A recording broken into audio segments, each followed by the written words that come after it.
Alexander the Great lived until 32 years old, but in just 13 years of conquest, he created an empire that stretched across 3 continents and included over 2 million square miles, larger than the entire continental United States. But here's what's truly shocking. He never lost a single battle, commanded armies that worshipped him as a living god, and his death remains one of history's greatest unsolved mysteries. Today, we're uncovering the complete story of the most successful military commander who ever lived, including the dark secrets that historians have been hiding for over 2,000 years. Though before you get comfortable, take a moment to like the video and subscribe, but only if you genuinely enjoy what I do here. Also, let us know where you're watching from and what time it is. We're on to building a global community here. So without further ado, let's begin. The Shadow of Achilles. The year is 323 BCE. In a palace chamber in Babylon, a young man lies dying. He is 32 years old. Within days, the ancient world will cleave in two. Everything before Alexander and everything after. No single person has cast a longer shadow across history. From the Adriatic to the Indus, from the Caucasus to the cataracts of the Nile, Alexander's ghost still walks. Every ambitious general who followed measured himself against this impossible standard. Caesar wept before his statue. Napoleon carried his biography on campaign.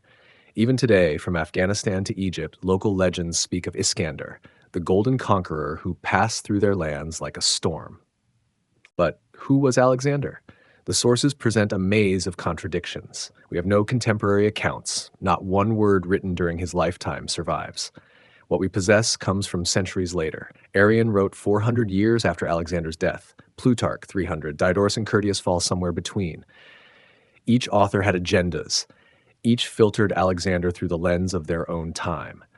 The Alexander of our sources is part man, part myth. He is the philosopher king trained by Aristotle and the savage who razed Thebes, the chivalrous victor who honored Persian royalty and the paranoid tyrant who eliminated his closest friends, the visionary who dreamed of universal brotherhood, and the relentless conqueror who drove his army to mutiny. Ancient writers loved omens and portents. They tell us Alexander's birth coincided with the burning of Artemis's temple at Ephesus, that eagles perched above his father's palace, that the Pythia at Delphi proclaimed him invincible. Modern historians must sift through these tales, searching for kernels of truth beneath layers of legend. What emerges is perhaps more extraordinary than any myth.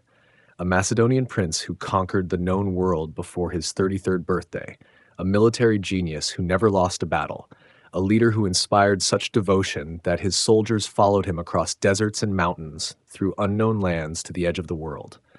Yet numbers tell only part of the story. Alexander didn't just conquer, he transformed. Before him, East and West were separate worlds. After him, Greek culture spread from Sicily to India. New cities rose from the Hindu Kush to the Nile Delta. Trade routes opened. Ideas flowed. The world became larger and smaller at once. This transformation came at tremendous cost. Hundreds of thousands perished in his campaigns. Ancient cities burned. Whole peoples were enslaved or displaced. The stability of the Persian Empire, which had maintained peace across Asia for centuries, shattered. In its place rose the volatile Hellenistic kingdoms, forever warring, forever fragmenting. To understand Alexander, we must understand his world. The Greece of his youth was not the unified nation we might imagine. It was a collection of rival city-states, exhausted from decades of warfare. To the north lay Macedon, viewed by refined Athenians as a land of semi-barbarians. To the east sprawled the Persian Empire, the superpower of its age, stretching from modern Turkey to Pakistan. Into this world of conflict and opportunity, Alexander was born. From childhood, he inhabited a realm where myth and reality intertwined. His mother claimed descent from Achilles. His father traced lineage to Heracles. Palace life mixed political intrigue with heroic poetry. Young Alexander absorbed it all, the violence and the verses, the power plays and the prophecies. The boy who emerged from this crucible was brilliant, driven, and dangerous. By 16, he governed Macedon in his father's absence. By 18, he commanded the cavalry at Chaeronea. By 20, he was king. By 25, he ruled the largest empire the world had seen. How did it happen? Military genius alone cannot explain it, nor can mere ambition. The ancient world teemed with ambitious princes. Alexander succeeded through a unique combination of talents: strategic brilliance wedded to reckless courage, scholarly curiosity paired with ruthless pragmatism, the ability to inspire devotion and instill terror, often in the same action. He was also lucky, if we can call it luck. He inherited the finest military machine of his age. He faced a Persian empire weakened by internal strife. He commanded generals of exceptional ability. He survived wounds that should have ended him. Time after time, fortune favored him, until suddenly it didn't. The mystery of Alexander extends beyond his life to his death. In Babylon, after a drinking party, he fell ill. 10 days later, he was gone. Fever? Poison? The sources disagree. His empire, built on personal charisma, disintegrated immediately. His generals carved it up like wolves over a carcass. The dream of universal empire died with the dreamer. Yet something survived. Call it the idea of Alexander, the notion that one person, through will and genius, could reshape the world. This idea has inspired and tormented humanity ever since. It speaks to our highest aspirations and our darkest impulses. It reminds us that individuals can alter history's arc. It warns us what such alteration costs.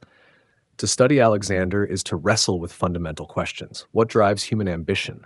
How does power corrupt? Can violence ever serve noble ends? Is glory worth its price? The ancient biographers offered simple answers: divine destiny, heroic virtue, the triumph of civilization. We, gazing across 23 centuries, see greater complexity. This is Alexander's true legacy. Not the cities bearing his name, is not the kingdoms his successors founded, but the questions his life poses. In seeking answers, we discover truths not just about a Macedonian king, but about the human condition itself. The shadow of Achilles falls across us all. A kingdom of wolves, Macedon before Alexander. Macedon was a land of contradictions, blessed with fertile plains and cursed with hostile neighbors, rich in resources yet politically fractured, Greek in language but barbarian in custom, at least according to the sophisticated citizens of Athens and Corinth. To understand Alexander, we must first understand the kingdom that shaped him. 4th century Macedon was no sleepy backwater. It was a warrior society, where kingship was earned through strength and lost through weakness. The throne passed not by strict heredity, but to the strongest royal claimant. The system bred tough rulers. It also bred civil wars. The Macedonian heartland stretched across the northern Aegean coast. Rivers watered broad plains, ideal for horses and cattle. Mountains provided timber and minerals. The famous Pangaion mines yielded gold and silver. Nature had given Macedon everything needed for power, except unity. For generations, the kingdom had been everyone's victim. Illyrians raided from the west, Thracians pressed from the east, Paeonians descended from the north, Greek cities nibbled at the coast. The Macedonian army, based on aristocratic cavalry and peasant levies, could rarely match these threats. Kings spent more time paying tribute than collecting it. Enter Philip II, Alexander's father. When Philip seized power in 359 BCE, Macedon teetered on extinction. The previous king had fallen in battle along with 4,000 soldiers. Pretenders challenged the throne, enemies circled like vultures. Philip was 23 years old, supposedly serving as regent for his infant nephew. Within months, the nephew conveniently disappeared. Philip was king. What followed was one of history's great transformations. Philip didn't just save Macedon, he revolutionized it. His reforms touched every aspect of the kingdom, from military organization to diplomatic strategy. The ramshackle tribal monarchy became a centralized state. The amateur militia became a professional army. The military revolution came first. Philip had spent 3 years as a hostage in Thebes, studying under Epaminondas, Greece's greatest general. He returned home with radical ideas. The traditional Greek phalanx fought with spears around 8 feet long. Philip introduced the sarissa, a pike stretching 18 to 20 feet. Macedonian phalanxes became hedgehogs of iron points, nearly impervious from the front. But the sarissa was just the beginning. Philip created the first true combined arms force in Western history. Heavy cavalry formed the hammer. The phalanx served as anvil. Light troops provided flexibility. Engineers accompanied every campaign. The army trained constantly, marching in formation, drilling with weapons, practicing complex maneuvers. Soldiers received regular pay, transforming warfare from seasonal obligation to professional career. Philip understood that swords alone don't build empires. He wielded diplomacy like a weapon, alternating threats with bribes, force with friendship. Greek contemporaries marveled at his ability to achieve through gold what others sought through iron. Philip, they said, could take any fortress with a mule loaded with silver. Marriage served as another tool. Macedonian kings practiced polygamy, taking wives to seal alliances. Philip elevated this to art form. He accumulated 7 wives, each representing a diplomatic coup. From Illyria came Phila, from Epirus, Olympias, from Thrace, Meda. The royal court became a powder keg of jealous queens and scheming half-siblings. Philip's strategic vision extended beyond survival to dominance. He played the fractious Greek city-states against each other, posing as protector while extending control. When Athens and Thebes exhausted themselves in the sacred war, Philip intervened as defender of Apollo. By the time Greeks recognized the threat, it was too late. The transformation showed in numbers. The army Philip inherited numbered perhaps 10,000. By his death, Macedon could field 30,000 professional soldiers. The kingdom that had paid tribute now collected it. The borders that had contracted now expanded to include Thrace, Illyria, and Thessaly. Yet military might was only part of Philip's legacy. He created a new model of monarchy, personal, dynamic, meritocratic. Traditional Greek kingship had withered, replaced by oligarchies and democracies. Persian kingship had ossified into remote ceremonial. Philip's monarchy was active, aggressive, accessible. The king led from the front, fighting alongside his men, sharing their dangers. This was the world young Alexander knew. A court where violence lurked beneath ceremony, where dinner conversations might shift from Homer to assassination plots, where sons of nobles served as royal pages, learning statecraft through proximity to power, where the king's companions formed an inner circle of advisors and drinking partners. The Macedonian nobility reflected this warrior culture. They measured worth in courage, loyalty, and capacity for wine. They hunted dangerous game, boars, bears, lions. They competed in symposia that were part philosophical debate, part drinking contest. They valued both physical prowess and intellectual achievement, producing generals who could quote Euripides while planning campaigns. Into this milieu, Alexander arrived like a blade thrust into a forge. Every influence shaped him. From his father, he learned strategy and statecraft. From his mother, fierce pride and mystical ambition. From the court, political cunning and personal courage. From tutors, Greek culture, and universal vision. Philip's success created expectations that would drive his son. The father had made Macedon dominant. The son would make it immortal. Philip had defeated Greeks. Alexander would conquer the world. This generational pressure, combined with personal genius, would produce history's most spectacular career. By 336 BCE, when Alexander inherited the throne, Macedon stood transformed. The kingdom of wolves had become a pride of lions. The scattered tribes were now a unified state. The citizen militia had evolved into the ancient world's finest military machine. The barbarian backwater had emerged as Greece's dominant power. All of this was Philip's achievement. Yet Philip's name is remembered mainly as Alexander's father. History can be cruel to those who prepare the stage for genius. Philip created the instrument. Alexander would play the symphony. The kingdom of wolves had bred its ultimate predator, the son of the eagle, birth, childhood, and omens. On a summer night in 356 BCE, legend tells us 2 temples burned. In Ephesus, flames consumed the temple of Artemis, one of the world's 7 wonders. In Pella, the Macedonian capital, Queen Olympias gave birth to a son. Ancient historians, loving symmetry, claim the goddess was too busy attending Alexander's birth to protect her shrine. Such tales multiplied around Alexander like flowers in spring. His conception, they said, came not from Philip but from Zeus himself, visiting Olympias as a thunderbolt. Snakes coiled around the pregnant queen, eagles circled overhead. On the night of birth, Persian magi wailed that Asia's destroyer had arrived. Philip received 3 messages simultaneously: victory in battle, victory at the Olympics, and the birth of an unconquerable son. Strip away the mythology and a different picture emerges. A political marriage between ambitious royals, a court riven by factions, a childhood shaped by extraordinary pressures and expectations. The real story proves more fascinating than any legend. Olympias came from Epirus, the mountainous kingdom west of Macedon. Like many royal brides, she was a diplomatic gift meant to secure an alliance. Unlike many, she refused to fade into the background. Olympias was brilliant, ruthless, and possibly unbalanced. She practiced mystery religions, keeping snakes as sacred pets. She whispered to young Alexander that mortal blood didn't flow in his veins. The marriage between Philip and Olympias blazed hot and cold. Both were forceful personalities in a culture that prized male dominance. Philip's polygamy strained relations further. Olympias watched rival wives bear potential heirs, any of whom might threaten her son's position. The Macedonian court became a battleground of maternal ambitions. Alexander grew up navigating these treacherous currents. From infancy, he showed unusual qualities.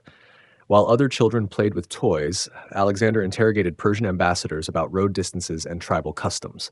He tamed horses others feared to approach. He displayed a memory that retained everything and judgment that cut through complexity. Physical descriptions vary, but certain features recur. Alexander was shorter than average, compensating with perfect proportions and leonine energy. His hair, naturally reddish blonde, he wore longer than custom dictated, swept back like a lion's mane. One eye was blue, the other brown-green, a condition called heterochromia that ancients found unsettling. His neck tilted slightly left, giving him an upward-gazing appearance that sculptors immortalized. But the most striking feature was his presence. Contemporaries struggled to describe it. Alexander seemed to burn brighter than those around him, as if some internal fire consumed ordinary matter and radiated pure energy. This intensity could inspire or terrify, sometimes both simultaneously. Education began early in the Macedonian court. Alexander's first tutor was Leonidas, a kinsman of Olympias and a man of Spartan severity. Leonidas believed in hardening the body through deprivation. He rationed food, inspected baggage for hidden luxuries, forced long marches in bitter weather. Once, when young Alexander threw too much incense on a sacrificial fire, Leonidas scolded him for waste. "Wait until you conquer the spice lands," the tutor said. Years later, Alexander would send Leonidas 18 tons of incense from Arabia. Other teachers provided gentler influence. Lysimachus, an amiable Greek, introduced Alexander to Homer. Together they acted out scenes from the Iliad, with Alexander always playing Achilles. This identification went beyond childish games. Alexander slept with a copy of the Iliad under his pillow, annotated by Aristotle. He called it his handbook of military excellence. The Achilles connection shaped Alexander's worldview. Here was a hero who chose glory over long life, who valued honor above survival. Achilles' rage could destroy armies. His grief for Patroclus could shake heaven. He was both fully human and semi-divine, caught between mortal limitations and immortal aspirations. Alexander saw his own reflection. Music, poetry, and drama formed part of any Greek prince's education. Alexander excelled at all three. He played the lyre skillfully, though he later abandoned it as insufficiently masculine. He could recite vast passages of Euripides from memory. His favorite play was the Bacchae, with its theme of divine madness overthrowing reason.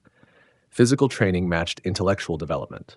Alexander learned to ride before he could properly walk. He mastered sword, spear, and bow. He wrestled, ran, and swam. Unlike many princes, he disdained easy victories against inferiors. He wanted real competition, real danger. This preference for authentic challenge over hollow triumph would mark his entire life. The famous story of Bucephalus illustrates young Alexander's character. A Thessalian horse dealer brought a magnificent black stallion to Philip's court. The asking price was enormous, 13 talents, more than most men earned in lifetimes.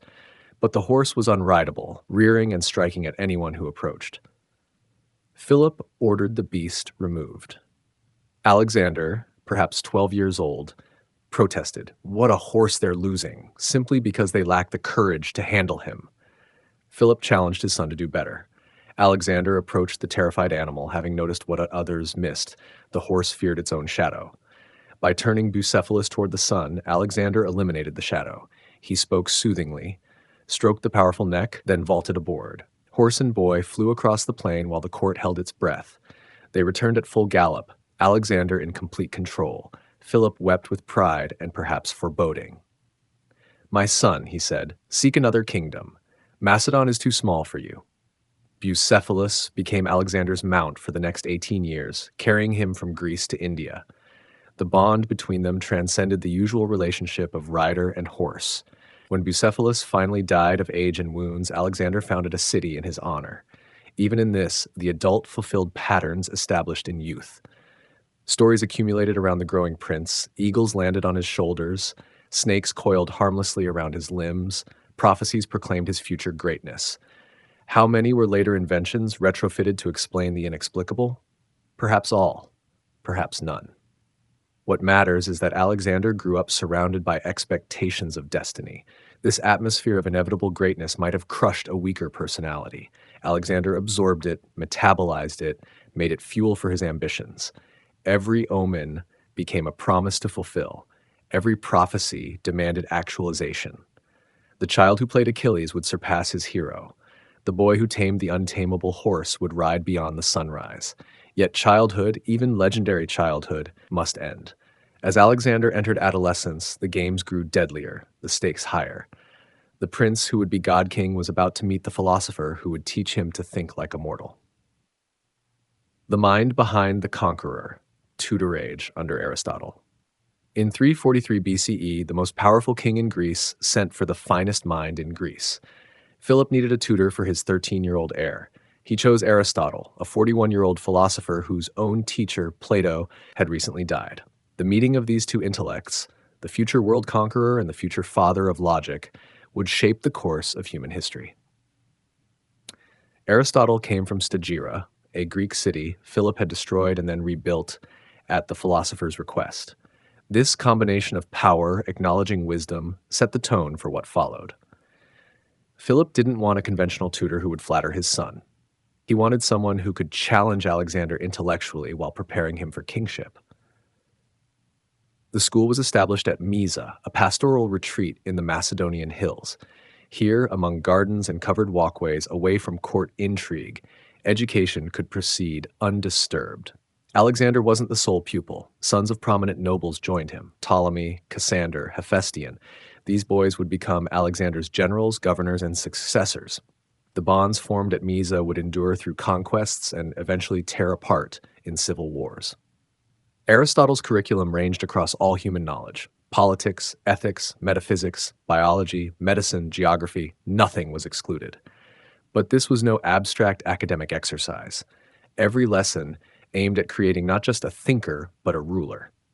Aristotle tailored his teaching to his unique student, recognizing that he was shaping someone who would wield unprecedented power. The political instruction proved especially influential. Aristotle had analyzed the constitutions of 158 Greek cities. He understood how states rose and fell, why democracies became tyrannies, how monarchies maintained stability. Alexander absorbed these lessons, later applying them across 3 continents. His practice of founding cities with mixed constitutions, part Macedonian, part Greek, part local, reflected Aristotelian principles. Ethics occupied central importance. Aristotle taught his concept of the golden mean, virtue as balance between extremes. Courage stood between cowardice and recklessness, generosity between stinginess and profligacy, pride between humility and arrogance. Alexander would struggle with these boundaries his entire life, often overshooting the mean in spectacular fashion. Natural science fascinated teacher and student alike. Aristotle was assembling his great works on biology. Alexander showed intense curiosity about the natural world. Later, during his campaigns, he would send exotic specimens back to his old teacher: plants, animals, minerals from lands Aristotle could barely imagine. The conquered general became field researcher for the cloistered philosopher. Medicine formed part of the curriculum. Alexander learned diagnosis, treatment, and pharmaceutical preparation. This knowledge proved practical. On campaign, he would personally treat wounded companions, mixing medicines and prescribing regimens. His medical knowledge also fed paranoia. He knew exactly how poisons worked and worried constantly about their use. Geography lessons took on special significance. Aristotle believed in a relatively small world, with India not far beyond Persia and oceans surrounding all. This misconception would drive Alexander ever eastward, seeking the world's edge that retreated before him. Teacher and student shared the Greek assumption that beyond civilization lay only barbarians worth conquering or ignoring. Literature remained Alexander's passion. Aristotle prepared a special edition of Homer's Iliad, which Alexander treasured above all possessions. They discussed the text endlessly: military tactics, heroic ethics, the nature of glory. Aristotle tried moderating his pupils' Achillean obsessions, pointing out the hero's flaws. Alexander heard but didn't listen. He would be Achilles perfected, not Achilles reformed. The personal relationship between tutor and pupil mixed affection with tension. Aristotle found Alexander brilliant but willful. Alexander respected Aristotle's intellect but chafed at restraints. The philosopher preached moderation. The prince dreamed of excess. Aristotle valued contemplation above action. Alexander lived for deeds that demanded recording. One fundamental disagreement would have profound consequences. Aristotle taught that Greeks and barbarians differed by nature. Greeks born to rule, barbarians to serve. Alexander initially accepted this view. Later, experiencing Persian civilization and needing to govern diverse peoples, he would reject his teacher's ethnic theories. The pupil's universalism would surpass the master's particularism. Aristotle's influence showed in unexpected ways. He had taught Alexander to love Greek culture, its poetry, philosophy, political ideals. This love became missionary zeal. Alexander didn't just conquer territories, he spread Hellenism like a cultural evangelist. Cities rose featuring theaters, gymnasiums, and schools. Greek became the language of administration from Egypt to India. The violent conqueror was also culture's greatest patron, yet some lessons failed entirely. Aristotle counseled emotional restraint. Alexander's passions ran volcanic. Aristotle promoted systematic administration. Alexander ruled through personal charisma. Aristotle valued stability. Alexander courted chaos. The teacher created intellectual frameworks. The student shattered every frame. 3 years of intensive education ended when Philip recalled Alexander to court. Duties beckoned: military command, administrative experience, preparation for succession. Teacher and student parted with mutual respect but growing distance. They would maintain correspondence during the early campaigns. Later, as Alexander transformed from Macedonian prince to Persian emperor to living god, the letters ceased. The break became complete when Aristotle's nephew Callisthenes, serving as Alexander's court historian, was implicated in conspiracy and executed. Aristotle never forgave this. After Alexander's death, anti-Macedonian sentiment in Athens forced Aristotle to flee.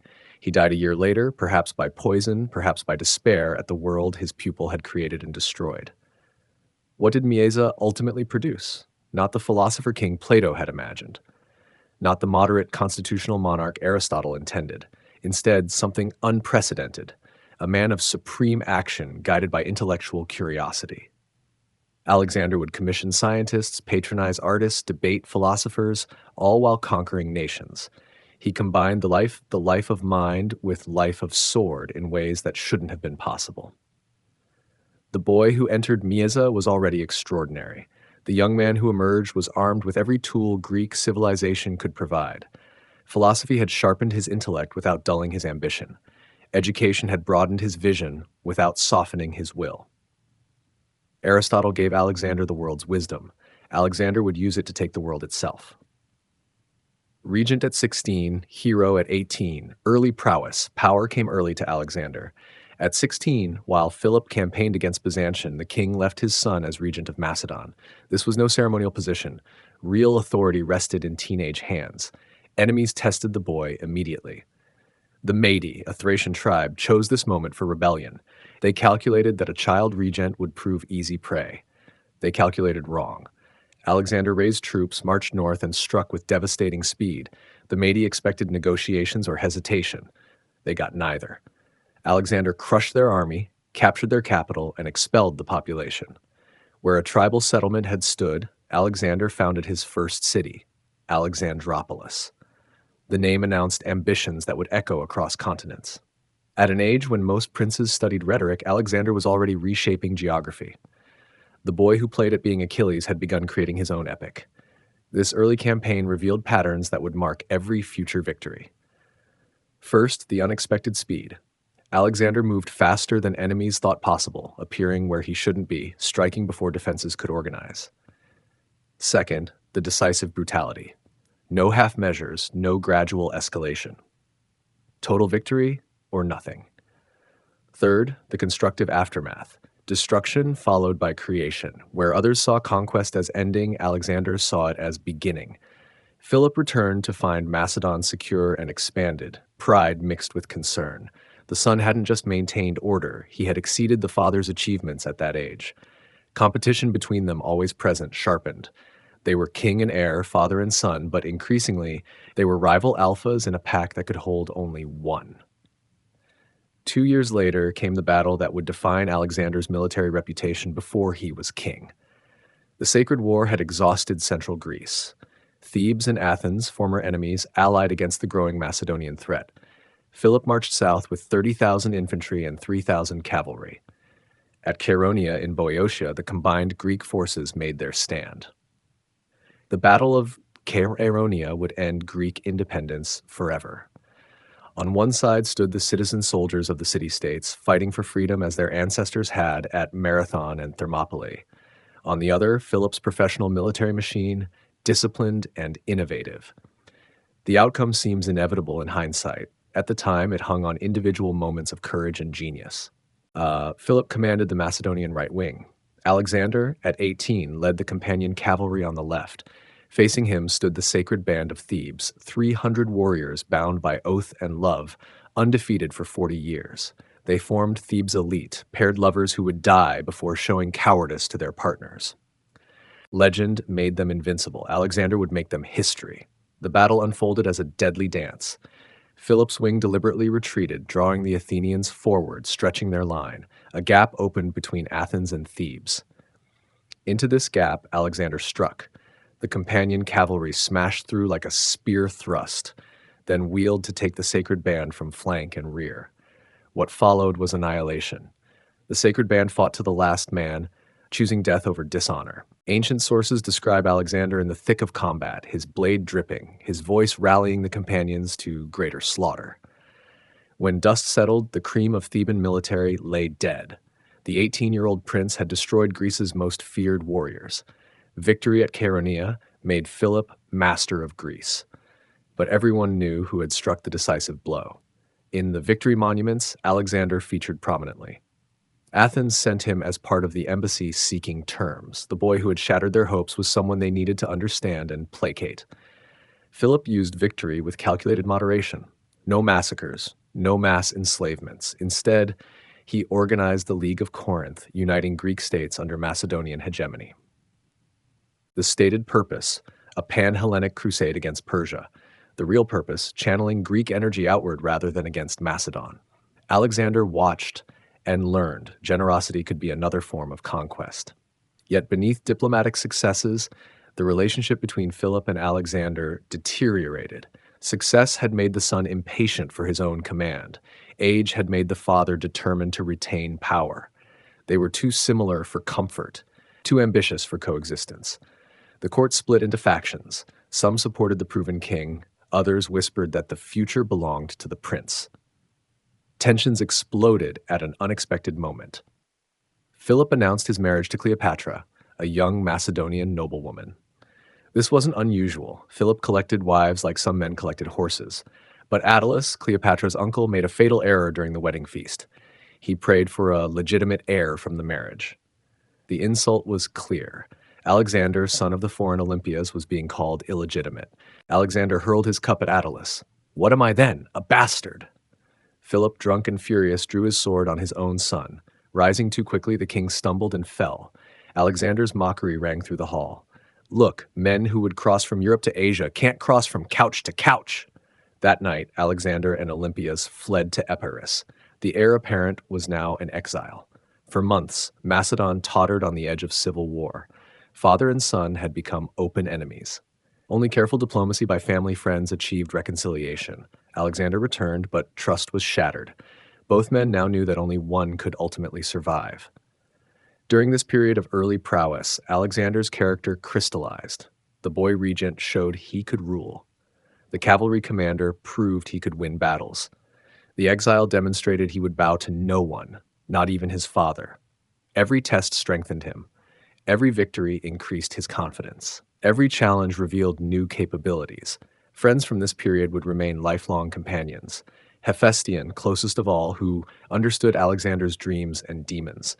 Ptolemy, shrewd and ambitious, who would one day rule Egypt. Craterus, the consummate soldier. Perdiccas, loyal unto death. These bonds, forged in youth and tested in battle, would carry Alexander across the known world. By age 20, Alexander had proven himself warrior, administrator, and survivor of court intrigue. He had founded cities, won battles, faced down his father.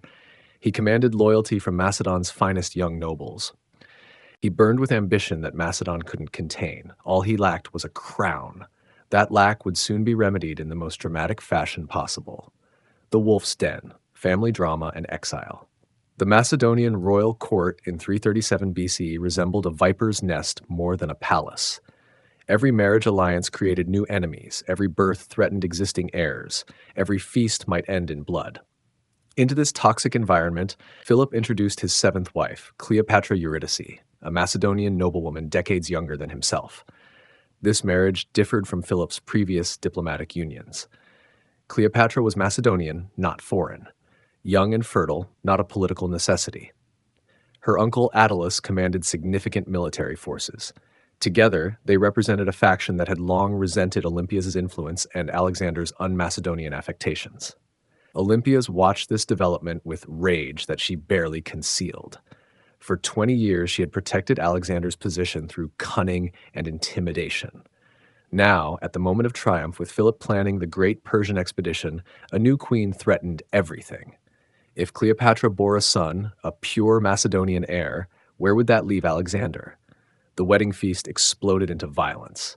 Attalus, drunk on wine and newfound influence, proposed his infamous toast to legitimate heirs.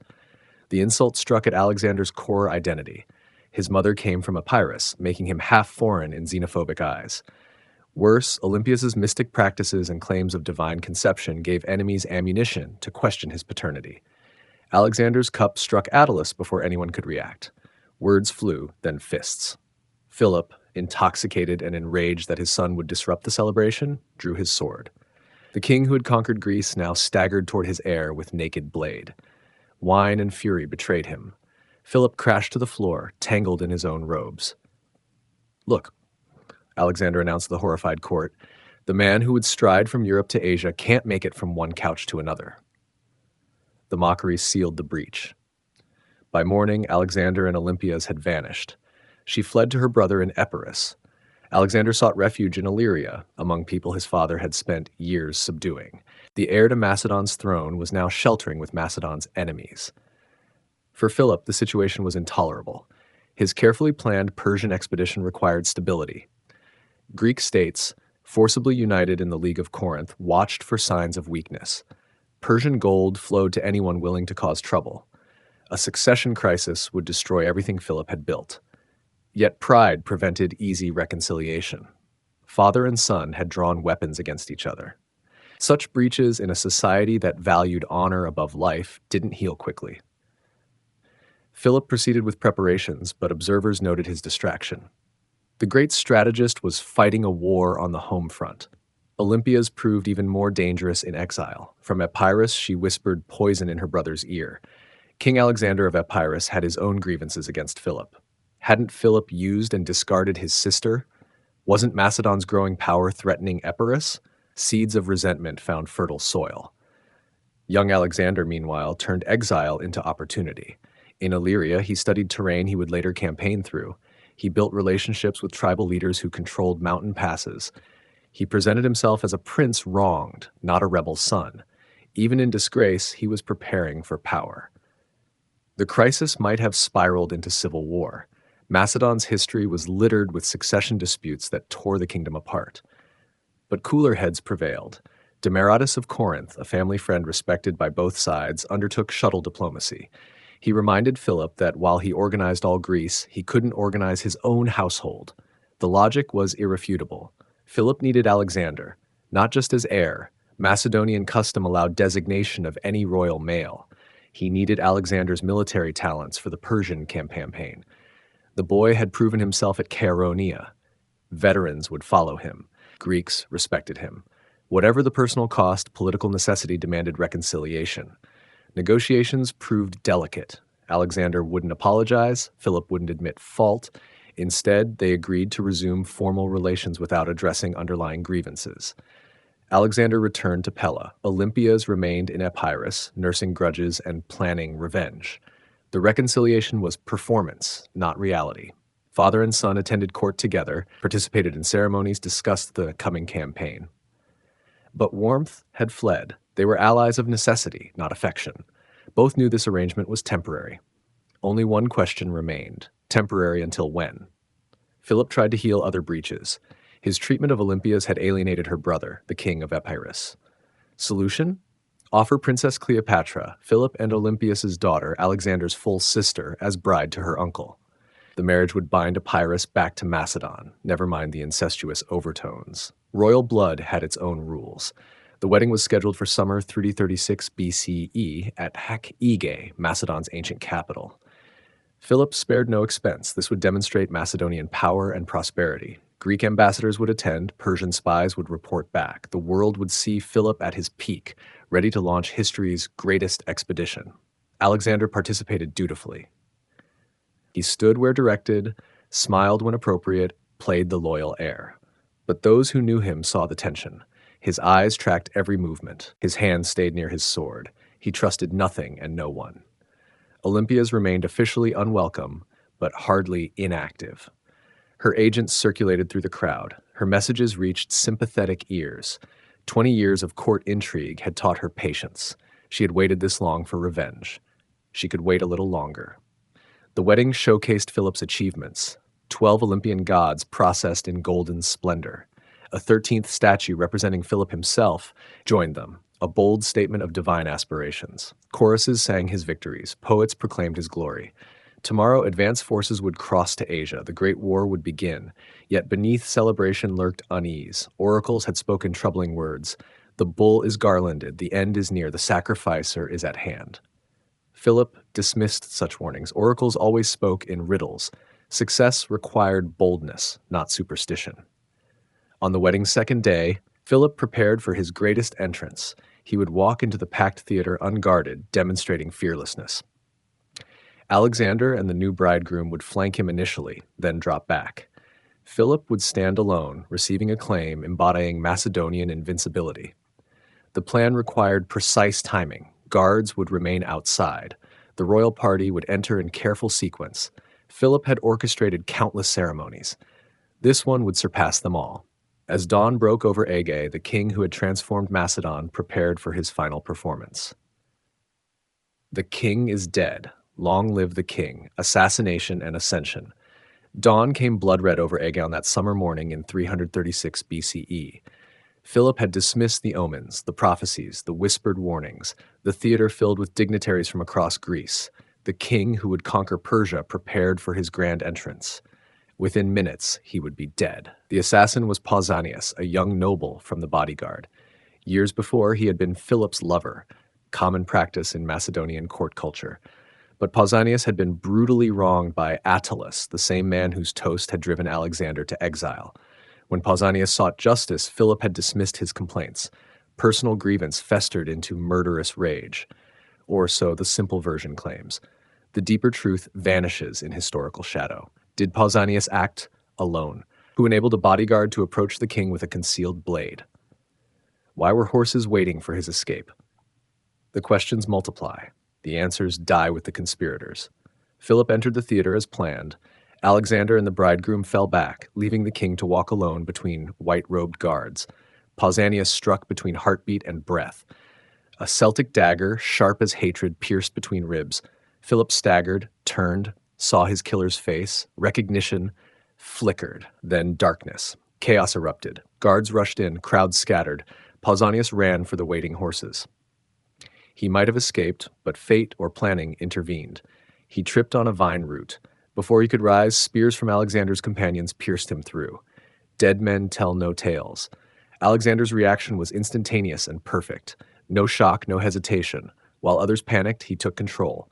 Guards secured the palace. Messengers summoned troops, spafe. By the time Philip's body cooled, Alexander commanded Aegae. The 20-year-old moved with precision that suggested either miraculous presence of mind or careful preparation. Suspicion would shadow Alexander forever. Did he know? Did he plan? Did he participate? Olympias's later behavior damned them both. She returned immediately from exile, crowned Pausanias's corpse with gold, and openly celebrated Philip's death. Subtlety had never been her strength, but in those critical first hours, what mattered was not truth but power. Macedonian succession followed no fixed law. The strongest royal claimant took the throne, usually after eliminating rivals. Alexander was obvious heir, but hardly the only option. His half-brother Aridaeus had royal blood despite mental limitations. Infant sons might emerge from Philip's various wives. Ambitious nobles might champion alternative candidates. Alexander gave them no chance. He convened the army assembly while shock still paralyzed potential opponents. His speech balanced grief for the fallen king with determination for the future. Philip's vision would not die. The Persian expedition would proceed. Macedon would have continuity through change. The soldiers who had watched Alexander grow up, who had followed him at Chaeronea, roared approval. Next came the purges. Every new king eliminated threats, but Alexander moved with exceptional ruthlessness. Attalus, commanding advanced forces in Asia, died on Alexander's orders. His daughter Cleopatra and her infant son by Philip were eliminated. Olympias reportedly had them burned alive, while Alexander was conveniently absent. Amyntas, a cousin with strong claim to the throne, disappeared. Anyone who might serve as rallying point for opposition vanished. Greece required different handling. News of Philip's death sparked immediate revolt. Thebes, Athens, and other states saw opportunity to break free. The League of Corinth, held together by fear of Philip, began dissolving. Advisors counseled Alexander to move slowly, consolidate Macedonian support before facing external threats. Alexander did the opposite. With characteristic speed, he marched south before opposition could organize. Cities expecting a boy found a conqueror. Thessaly submitted immediately. Thermopylae fell without resistance. By the time Alexander reached Thebes, momentum had become irresistible. The Greeks folded. One by one, cities that had celebrated Philip's death now congratulated his son. Athens, which had publicly thanked Pausanias, sent ambassadors pleading friendship. The League of Corinth reconvened, confirming Alexander as hegemon, supreme commander for the Persian expedition. In weeks, he had secured what took Philip decades to build. Delphi provided the capstone. Alexander visited the oracle, but the priestess refused to prophesy. It was an inauspicious day. Alexander allegedly dragged her toward the temple. "You are invincible, my son," she cried. Whether genuine prophecy or desperate placation, Alexander had what he needed. Divine endorsement joined political submission, yet the northern borders required attention. Illyrians, Thracians, and other tribes tested new kings reflexively. Alexander spent his first winter planning systematic campaigns. Come spring, he would march north, then east, then finally south to Asia. Every threat would be eliminated before the great expedition began. The transformation was complete. The prince who had fled in disgrace now commanded absolutely. The boy who threw wine cups now directed armies. But questions lingered in shadows. Servants whispered about that morning in Aegae. How had Alexander known exactly where to position troops? Why were his companions so ready to silence Pausanias? What debt did he owe his terrible mother? History judges by results. Alexander had seized power with minimal bloodshed. He had prevented civil war. He had maintained Philip's coalition through sheer force of personality. If the price included fratricide and regicide, Macedonian tradition absorbed such costs. Kings weren't made by clean hands, but by strong wills. Philip's body received magnificent burial. Alexander performed all proper rites, the dutiful son mourning the murdered father. But when ceremonies ended and crowds dispersed, the new king turned toward horizons Philip had only imagined. The assassination at Aegae had removed the last restraint on Alexander's ambition. The wolf cub had become pack leader through blood. Now he would lead that pack beyond all boundaries, smashing the rebellion, the destruction of the bees. Spring 335 BCE found Alexander facing every new king's nightmare. Simultaneous rebellions across his empire's periphery. Tribal confederations in Thrace and Illyria had risen, testing the young ruler. Greek cities whispered of freedom, while he campaigned in the north. Thebes, nursing 40 years of grudges against Macedon, would soon discover that Alexander's youth masked terrible resolve.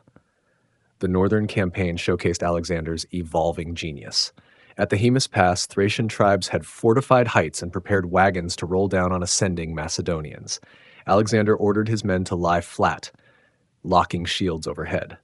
Wagons rumbled harmlessly over this improvised shell. The Macedonians rose unharmed and stormed positions the Thracians thought impregnable.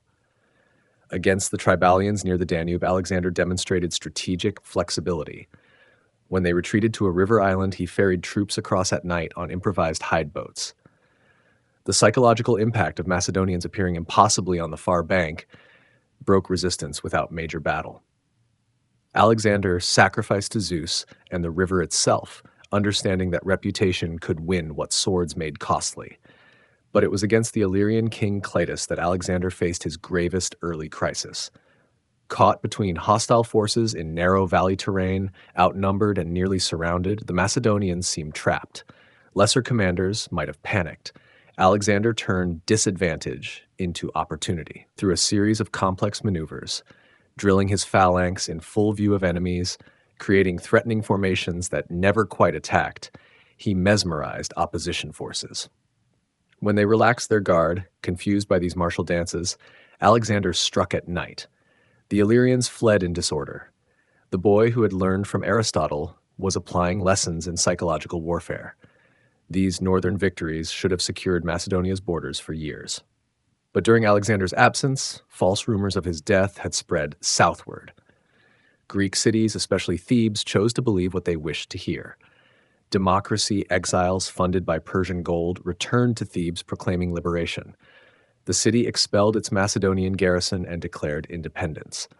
The news reached Alexander near modern Bulgaria. His advisors expected a measured response. Perhaps next year, after consolidating the north, they would address Greek unrest. Alexander ordered immediate march south. In 2 weeks, his army covered over 300 miles of mountain terrain. Thebes awoke one morning to find the dead king very much alive at their gates. Shock paralyzed the city. They had expected months to prepare defenses, rally allies, organize resistance. Instead, Alexander materialized like divine vengeance. Still, Thebes chose defiance. Their walls were strong. Their hoplites remembered past glories. Athens had promised support. Surely one city could resist a boy king already tired from northern campaigns. Alexander offered terms: return to the League, surrender rebellion leaders, accept Macedonian hegemony. Thebes responded by demanding Alexander surrender 2 of his generals. The insult sealed their fate. Alexander had shown mercy was possible. Now he would demonstrate why mercy should be accepted. The assault began at dawn. Alexander divided forces, creating multiple threats. While Perdiccas attacked the palisades, Alexander led reserves, watching for opportunity. It came when overeager Thebans pursued retreating Macedonians. A gate was left momentarily unguarded. Perdiccas burst through into the city. Urban warfare followed, the most brutal form of combat. Macedonians fought disciplined formations against desperate defenders. Every street became a battlefield. The Thebans fought with courage born of desperation, knowing defeat meant annihilation. At the Cadmea, the fortified citadel, the Macedonian garrison broke out to attack defenders from behind. Caught between hammer and anvil, Theban resistance shattered. What followed was less battle than massacre. 6,000 Thebans died in the streets. Women and children fled to temples seeking sanctuary that wouldn't come. By nightfall, one of Greece's most ancient cities had become a charnel house. But death was not enough. Alexander convened the League of Corinth, or rather, those members present with his army. Thebes' fate would be decided legally by fellow Greeks. The verdict was preordained. Thebes would be erased. Every building except temples and the house of the poet Pindar would be demolished. 30,000 survivors would be sold into slavery. The systematic destruction took days. Stone by stone, crews dismantled a city that had stood for 1,000 years. The birthplace of Hercules, Oedipus, and Dionysus became rubble. Greece watched in horrified fascination. This wasn't normal warfare. This was calculated extinction. Alexander's message resonated across the Hellenic world. Athens, which had voted honors for Thebes' rebellion, now voted honors for Alexander. Sparta, perpetually defiant, remained sullenly quiet. Other cities competed to show loyalty. The lesson was clear. This was not Philip who conquered with moderation. This was something new and terrible. Yet even in destruction, Alexander showed political sophistication. He blamed the decision on the League, maintaining fiction that Greeks had judged Greeks. He spared all Thebans who had shown friendship to Macedon. He preserved religious sites, respecting divine properties. The destruction was total but not indiscriminate. The gold from selling 30,000 slaves funded the coming Persian expedition. Thebes' erasure removed the most likely center of future rebellion. The shock paralyzed remaining opposition. In one terrible stroke, Alexander had secured his European base for a generation. Modern morality recoils from such calculated brutality. Ancient reality operated by different rules. Cities that rebelled against hegemonies faced destruction. Ask Melos about Athens or Tyre about Assyria. Alexander's innovation was the completeness, turning punishment into annihilation. As winter approached, Alexander returned to Macedon. Final preparations for the Asian expedition accelerated, but the ghost of Thebes would follow him east. In showing what resistance cost, he had also shown what he was willing to become. The student of Aristotle, who valued Greek civilization above all, had destroyed one of Greece's greatest cities. Years later, in India, when wine loosened tongues, veterans would speak of Thebes, how the screams echoed in narrow streets, how the smoke rose for days, how they had participated in erasing history itself. Alexander would listen silently, neither defending nor condemning. Thebes had been necessary. That made it no less terrible. The ruins would stand empty for 20 years before rebuilding began. Grass grew through palace floors, wolves denned in temple foundations. Travelers avoided the cursed ground where once Epaminondas had walked, where the sacred band had trained, where Dionysus had been born. The city's absence spoke louder than its presence ever had. Alexander had written his true manifesto not in words but in ruins. Crossing into Asia, Troy and the undoing of the knot. In spring 334 BCE, Alexander stood where Europe touched Asia. The Hellespont stretched before him, the narrow waters that separated everything he knew from everything he dreamed. Behind lay Macedon, secure but small. Ahead sprawled the Persian Empire, vast beyond imagination. With 35,000 men, he would challenge a dominion of millions. The crossing became ceremony as much as logistics. While engineers managed the mundane reality of ferrying an army across water, Alexander transformed transportation into theater.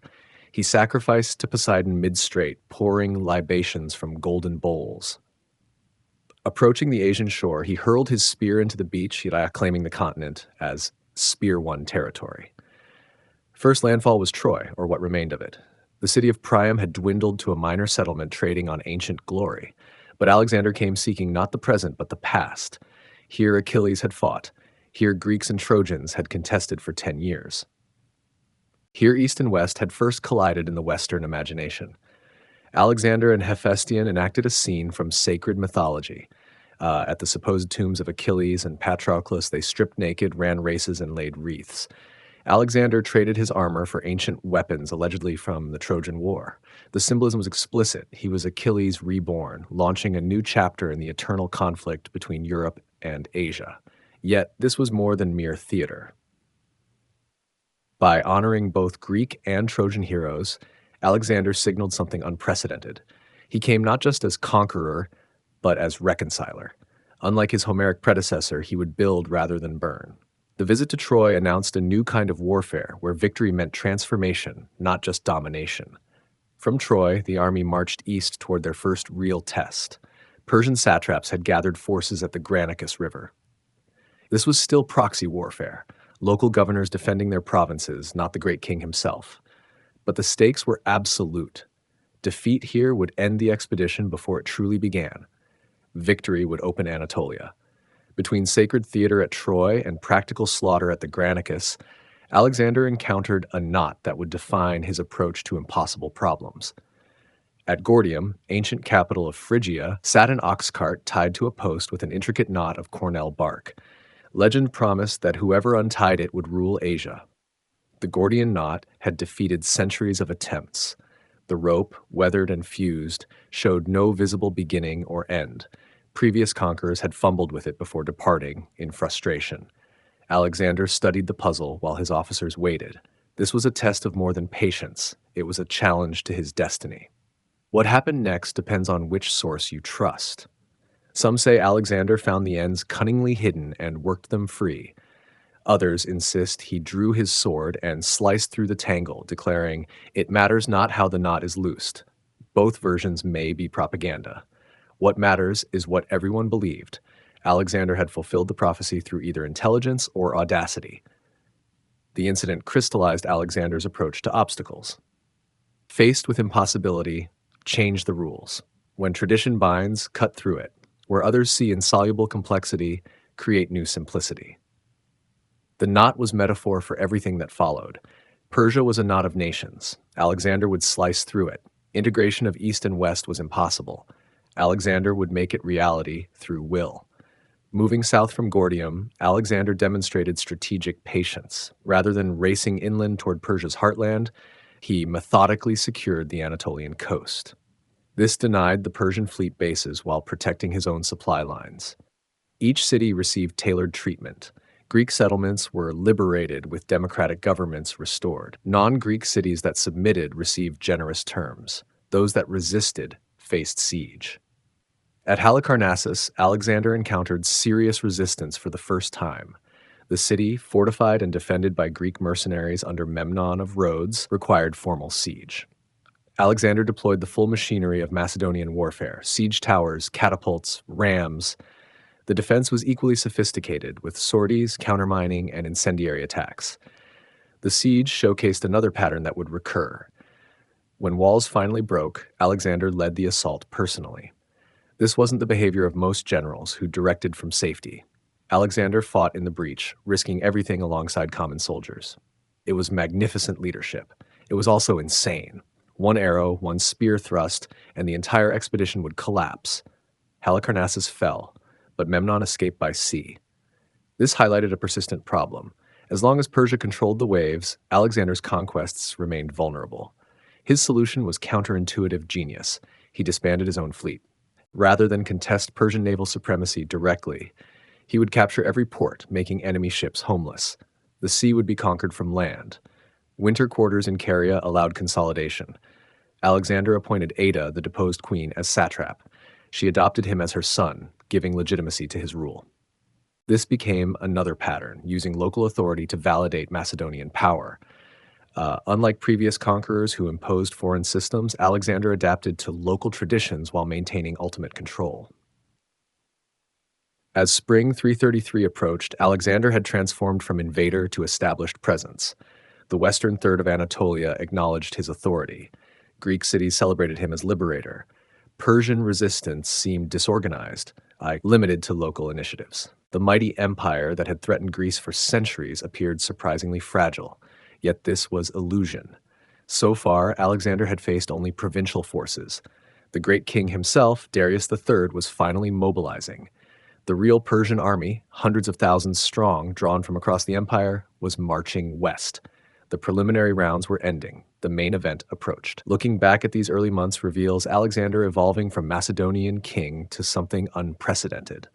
At Troy, he had claimed Achilles' mantle. At Gordium, he had announced destiny. Through Anatolia, he had shown mercy and brutality in calculated measure. The army that had crossed the Hellespont as foreign invaders was becoming something else, the core of a new kind of empire. The transformation wasn't just strategic, but psychological. Alexander's companions, raised on stories of Persian decadence and weakness, discovered a sophisticated civilization.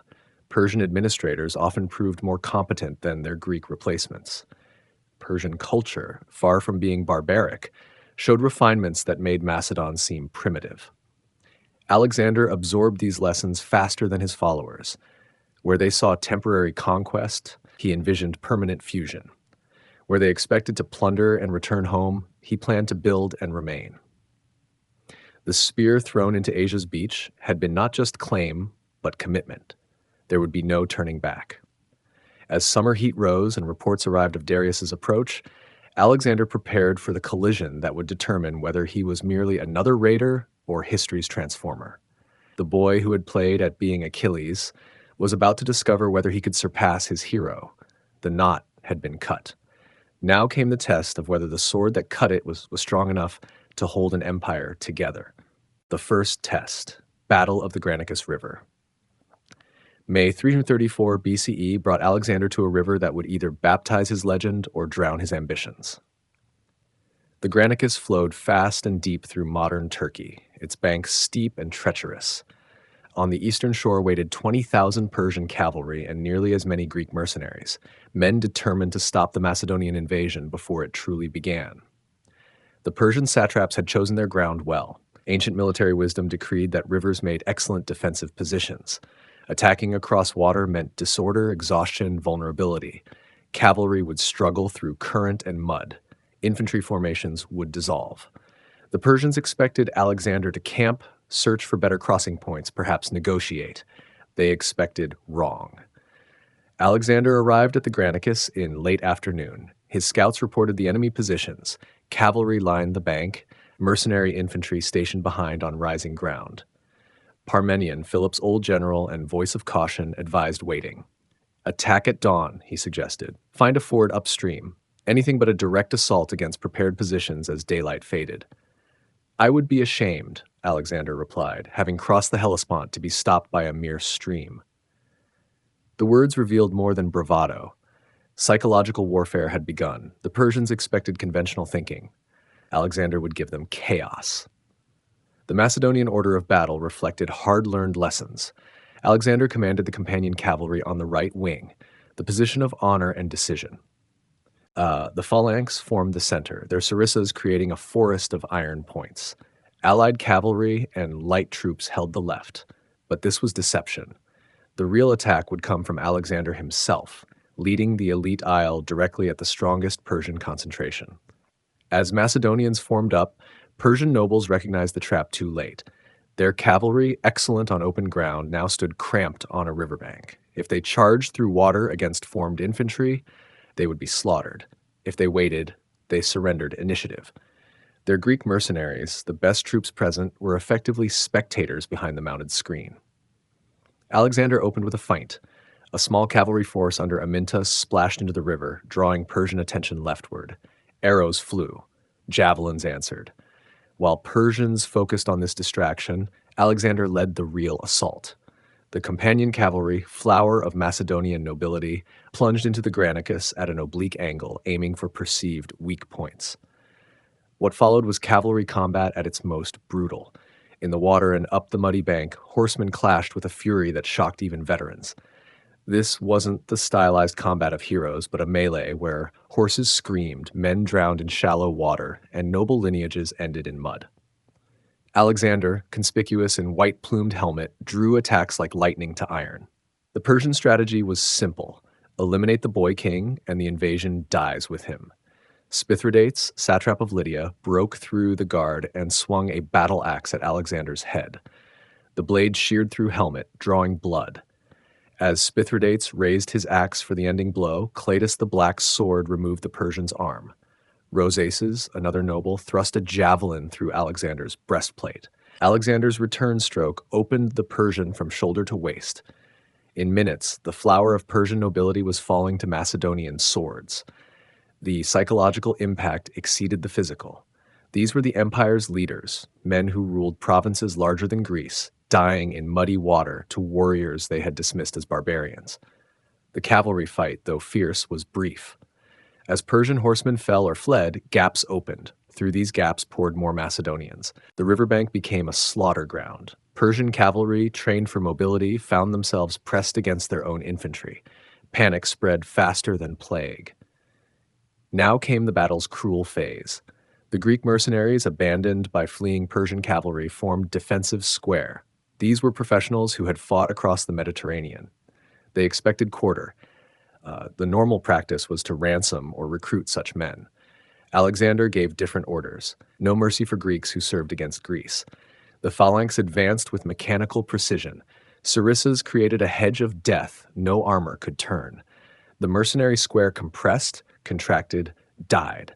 Some sources claim 18,000 Greeks fell. Only 2,000 survived as prisoners, condemned to Macedonian mines. The massacre sent a message. Serving Persia against the crusade meant death, not ransom. As darkness fell, the river ran red. Persian losses were catastrophic. Most of the noble cavalry dead, the mercenary force annihilated. Macedonian casualties remained remarkably light, though Alexander's companions had paid heavily for their prominent role.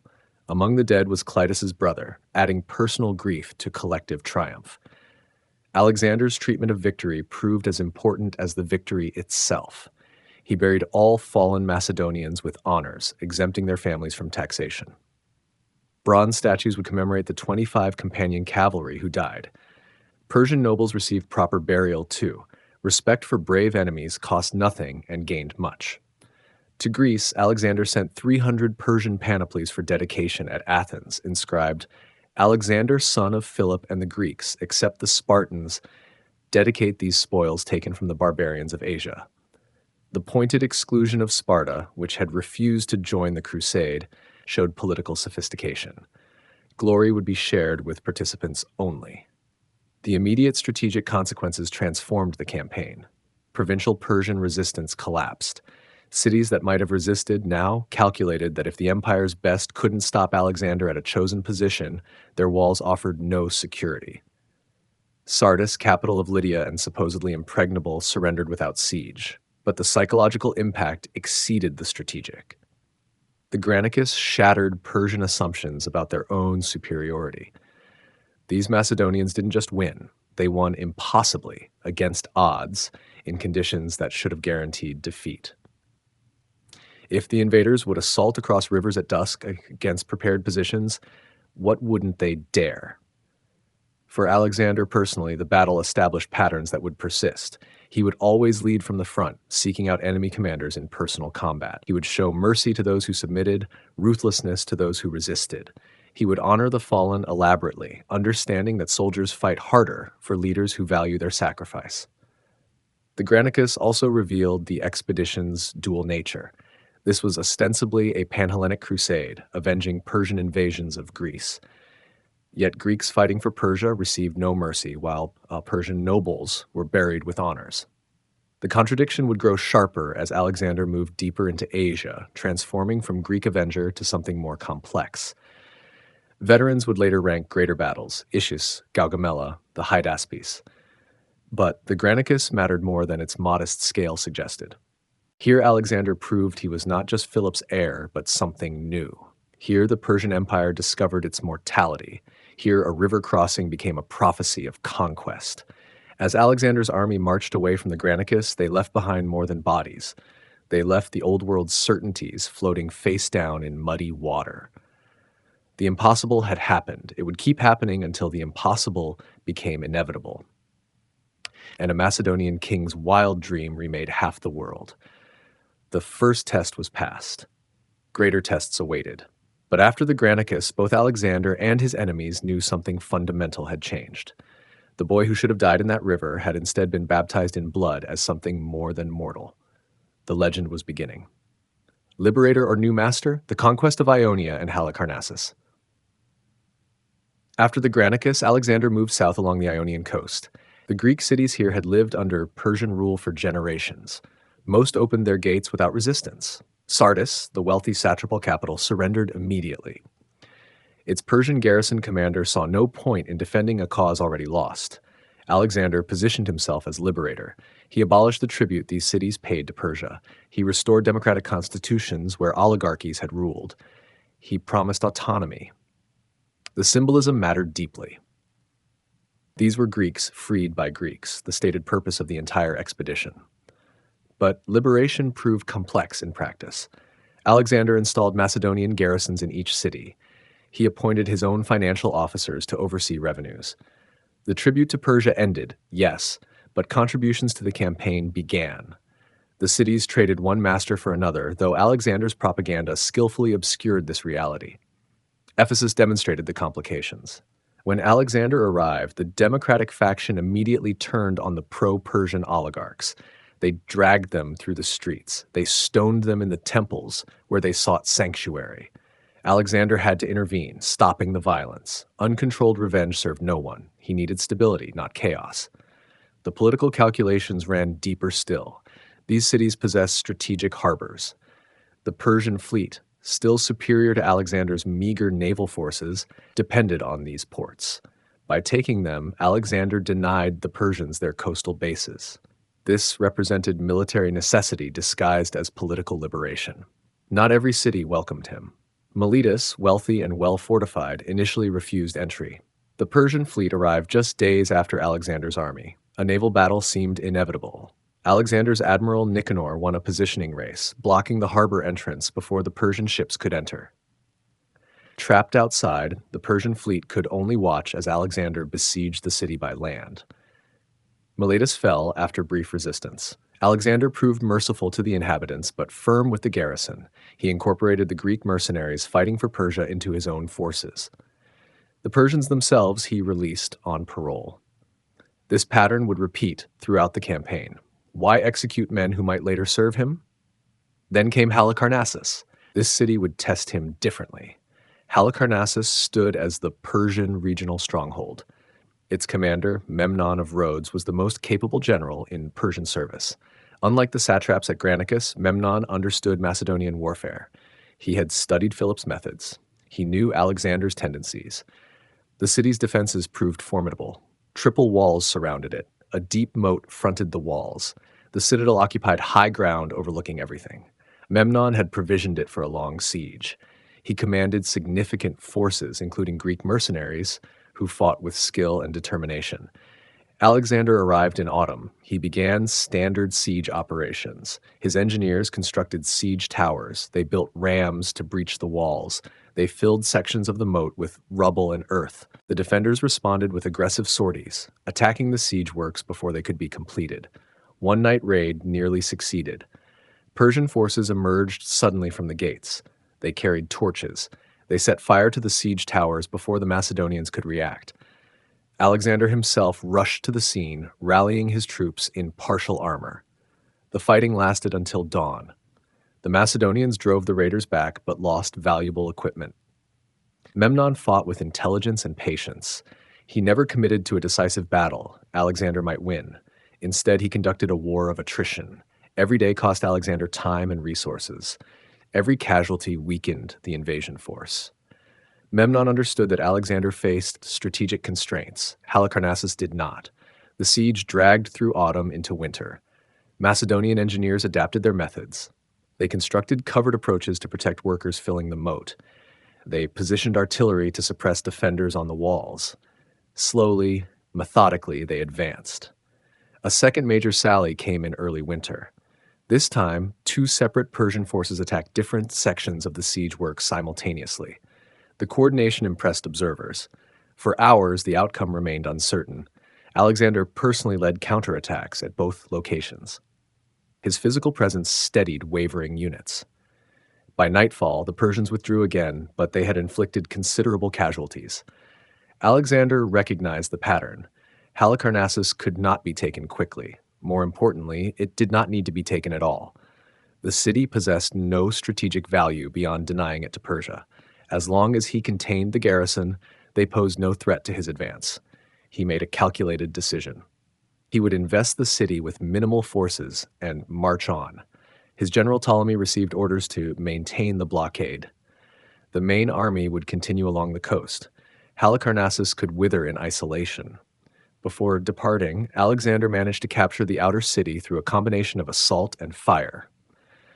The defenders retreated to the two citadels dominating the harbor. These positions remained impregnable without naval superiority. Memnon and his forces held them throughout the winter. The strategic lesson proved significant. Alexander learned that some objectives cost more than their value justified. He learned to bypass strong points rather than waste time reducing them.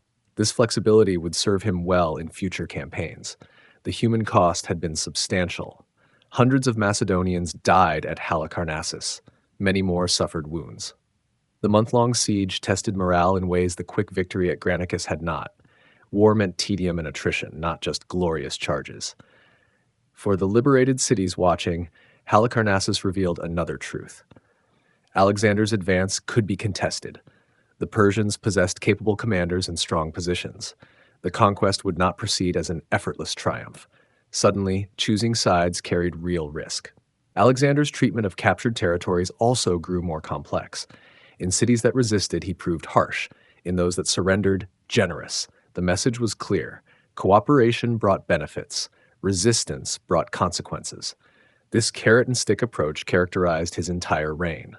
The winter of 334 to 333 BCE saw him consolidate control over the Ionian coast. Most cities now hosted Macedonian garrisons. Their tribute supported his army. Their harbors denied the Persian fleet bases. The strategic situation had shifted decisively in his favor. Yet the campaign revealed tensions in Alexander's rhetoric. He claimed to bring freedom, but freedom meant accepting his authority. He promised autonomy, but autonomy came with conditions. The Greeks of Asia found themselves in an ambiguous position, neither subjects nor true allies. Memnon himself survived Halicarnassus, withdrawing by sea with his forces intact. He would continue to threaten Alexander's lines of communication. The Persian resistance had not ended, it had merely relocated. The turning point, Battle of Issus and the capture of the royal family. The armies met by accident. Neither commander intended battle at Issus. Geography and circumstance forced the encounter.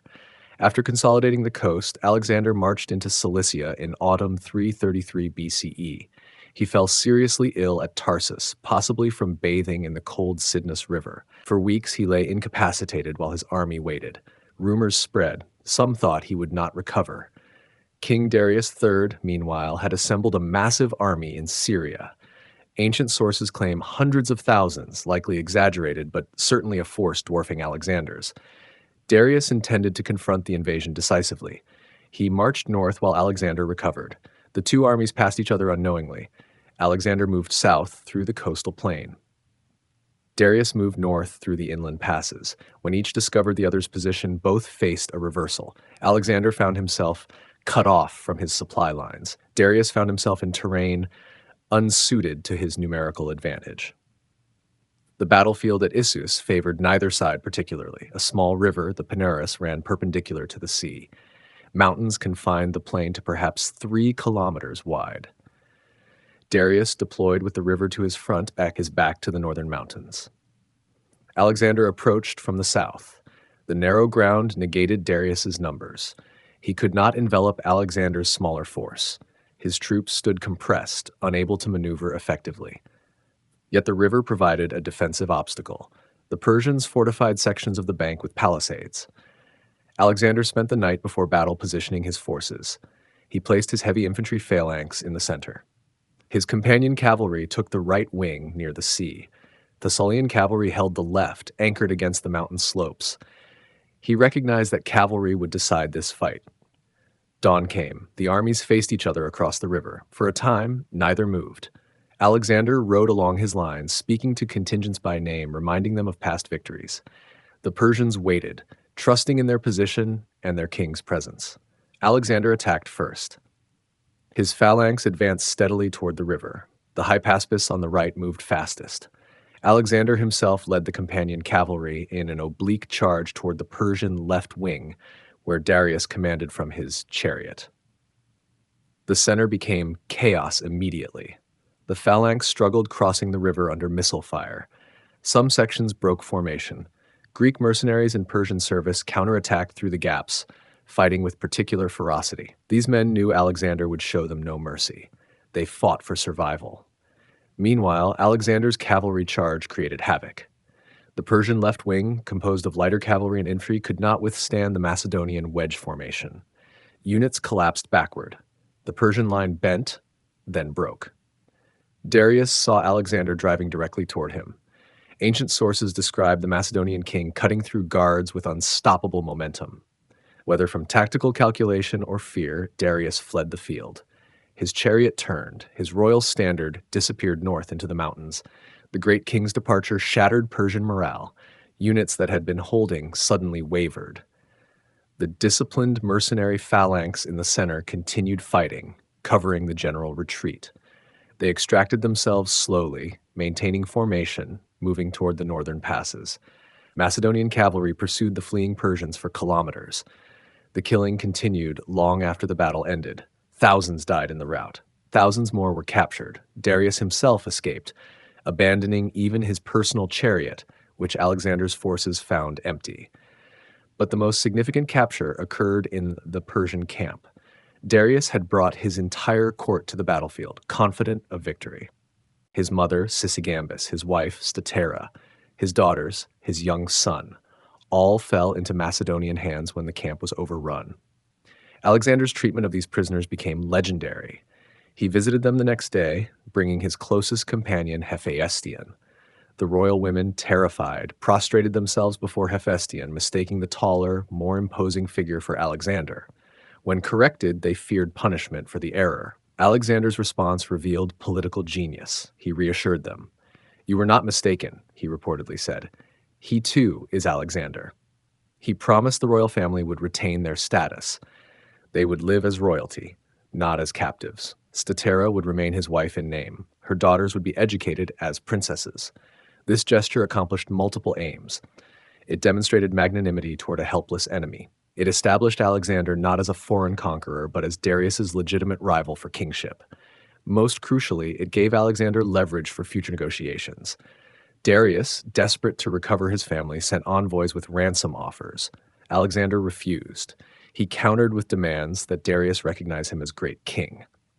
The diplomatic exchange revealed Alexander's ambitions clearly. He sought not tribute, but the throne itself. The captured treasury at Damascus, seized shortly after, provided immediate practical benefits. Vast quantities of gold and silver fell to Alexander. For the first time, his expedition became financially self-sustaining. He could pay his troops from Persian coffers rather than depleting Macedonian resources. The strategic consequences of issues extended far beyond one battle.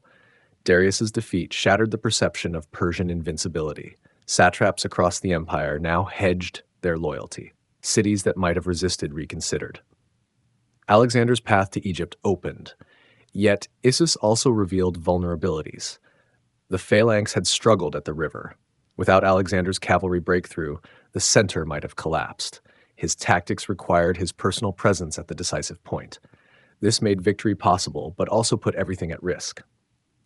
The treatment of the royal family established a pattern. Alexander increasingly saw himself not as conqueror, but as legitimate successor to the Achaemenid throne. He adopted Persian court ceremonies selectively. He incorporated Persian nobles into his administration. This fusion vision would only deepen. For the Persian Empire, Issus represented catastrophe. A great king had fled the field. His family remained captive. His army had been routed. Yet Darius survived, and with him the empire's legitimacy. The war would continue, but its character had changed. Alexander now fought not to defeat Persia, but to become Persia. The siege of Tyre, a monument to tenacity. Tyre presented an impossible problem. The city occupied an island a half-kilometer from shore. Its walls rose directly from the sea. No siege equipment could approach. No army could assault what it could not reach. Alexander demanded Tyre's surrender in early 332 BCE. He wished to sacrifice at the temple of Melkart, the Phoenician god identified with Heracles. The Tyrians, confident in their position, refused him entry. They offered compromise. Alexander could sacrifice at Old Tyre on the mainland, not in the island city itself. The refusal was calculated. Tyre remained loyal to Persia, partly from self-interest.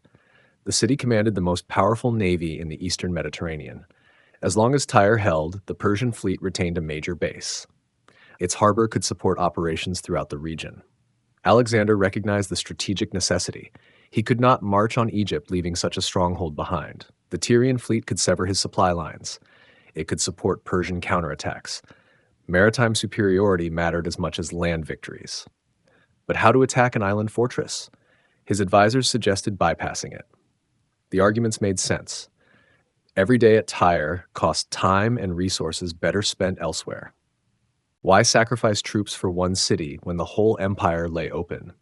Alexander rejected this counsel. The refusal revealed his character. Once challenged, he could not walk away. Beyond stubbornness, he grasped that perceived invincibility mattered. If Tyre could defy him successfully, other cities would resist.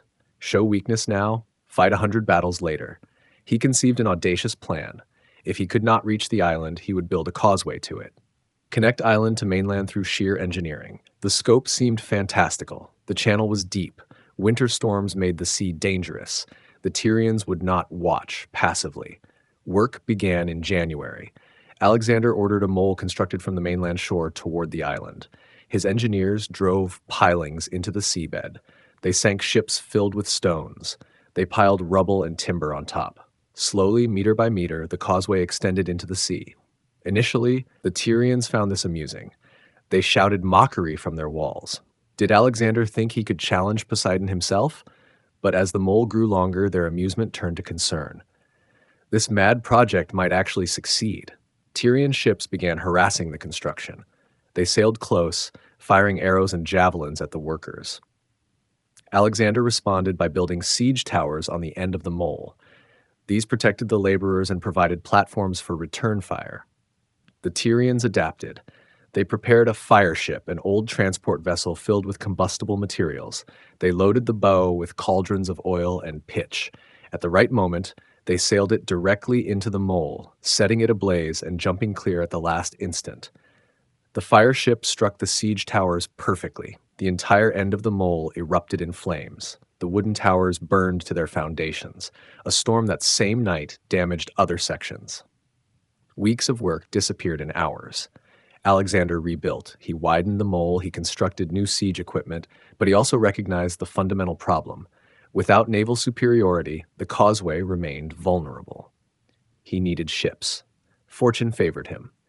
The Phoenician cities of Sidon and Byblos, freed from Persian control, contributed their fleets. Cyprus, seeing Alexander's momentum, sent additional vessels. Suddenly, Alexander commanded over 200 warships, more than Tyre could muster. The naval balance shifted everything. With his fleet blockading the harbor, Tyrian ships could not harass the mole. Construction accelerated. By midsummer, the causeway reached the island's walls. Then came the final assault. Alexander positioned siege engines on the completed mole. He loaded ships with battering rams and assault bridges. The attack commenced simultaneously from land and sea. The Tyrians defended desperately. They dropped boulders on ships approaching the walls. They heated sand until it burned through armor. They used nets to capture rams, then cut the ropes with axes. Every innovation met a counter-innovation. Alexander's engineers eventually breached the southern wall, facing the causeway. Simultaneously, ships forced entry through the harbor defenses. Macedonian troops poured through multiple penetration points. The final fighting proved vicious. The Tyrians knew what defeat meant. They contested every street. Women and children threw roof tiles from buildings. The Macedonians, frustrated by months of siege, showed little mercy. When resistance ended, Alexander's vengeance fell harsh. Ancient sources report 8,000 Tyrians perished in the final assault. 2,000 captured men of military age faced crucifixion along the beach. 30,000 survivors entered slavery. Only those who sought sanctuary in the Temple of Melkart survived unharmed. Alexander honored the sacred space, sparing those within. He finally made his sacrifice, the stated reason for this entire bloody affair. The siege lasted 7 months, from January to July 332 BCE. It cost thousands of lives and enormous resources. Yet, Alexander achieved his objectives. He eliminated a major Persian naval base. He demonstrated that no position, however strong, could resist him indefinitely. The causeway itself became permanent. Sediment accumulated around it over centuries. Today, Tyre connects to the mainland. Alexander literally changed geography. The strategic lessons proved valuable. Alexander learned that engineering could overcome natural obstacles. He learned to coordinate land and sea operations. He learned that time and patience sometimes mattered more than tactical brilliance. But the siege also revealed darker aspects. The crucifixions shocked the ancient world. Such mass executions exceeded normal practice. They suggested anger and frustration, emotions that contradicted Alexander's carefully cultivated image of magnanimity. For the broader campaign, Tyre's fall proved decisive. The entire Phoenician coast now submitted. The Persian fleet lost its bases. Alexander's supply lines became secure. The path to Egypt lay completely open. The engineering achievement alone secured Tyre's place in military history. Subsequent conquerors studied the siege. Roman generals referenced it. Medieval chroniclers embellished it. The causeway that began as desperate improvisation became the textbook example of determination triumphing over impossible odds. Pharaoh and son of Zeus, Egypt and the oracle of Siwa. Egypt surrendered without battle. The Persian satrap Mazaces, reading the situation clearly, opened the gates. Alexander entered Memphis in November 332 BCE as liberator. The Egyptians welcomed him genuinely. Persian rule had grown oppressive over decades. The Persians had violated Egyptian religious sensibilities. They dismissed native customs. They extracted heavy tribute. In contrast, Alexander immediately positioned himself as respectful of Egyptian traditions. He made offerings at the temples. He honored the sacred bull Apis. He consulted with Egyptian priests about proper protocols. This calculated deference paid enormous dividends. The priests performed the ancient coronation rituals. Alexander became pharaoh, a title carrying divine authority in Egyptian theology. The coronation ceremony held deep significance. Unlike Greek or Macedonian kingship, which remained fundamentally human, Egyptian pharaohs embodied living gods. By accepting this role, Alexander claimed divine status, at least within Egypt's religious framework. He demonstrated his intentions through action. Near the western Nile Delta, he founded a city. Alexandria, named for himself, would become his greatest legacy. He personally marked the city's boundaries, though legend claims birds ate the flour used to outline the streets, an omen interpreted favorably.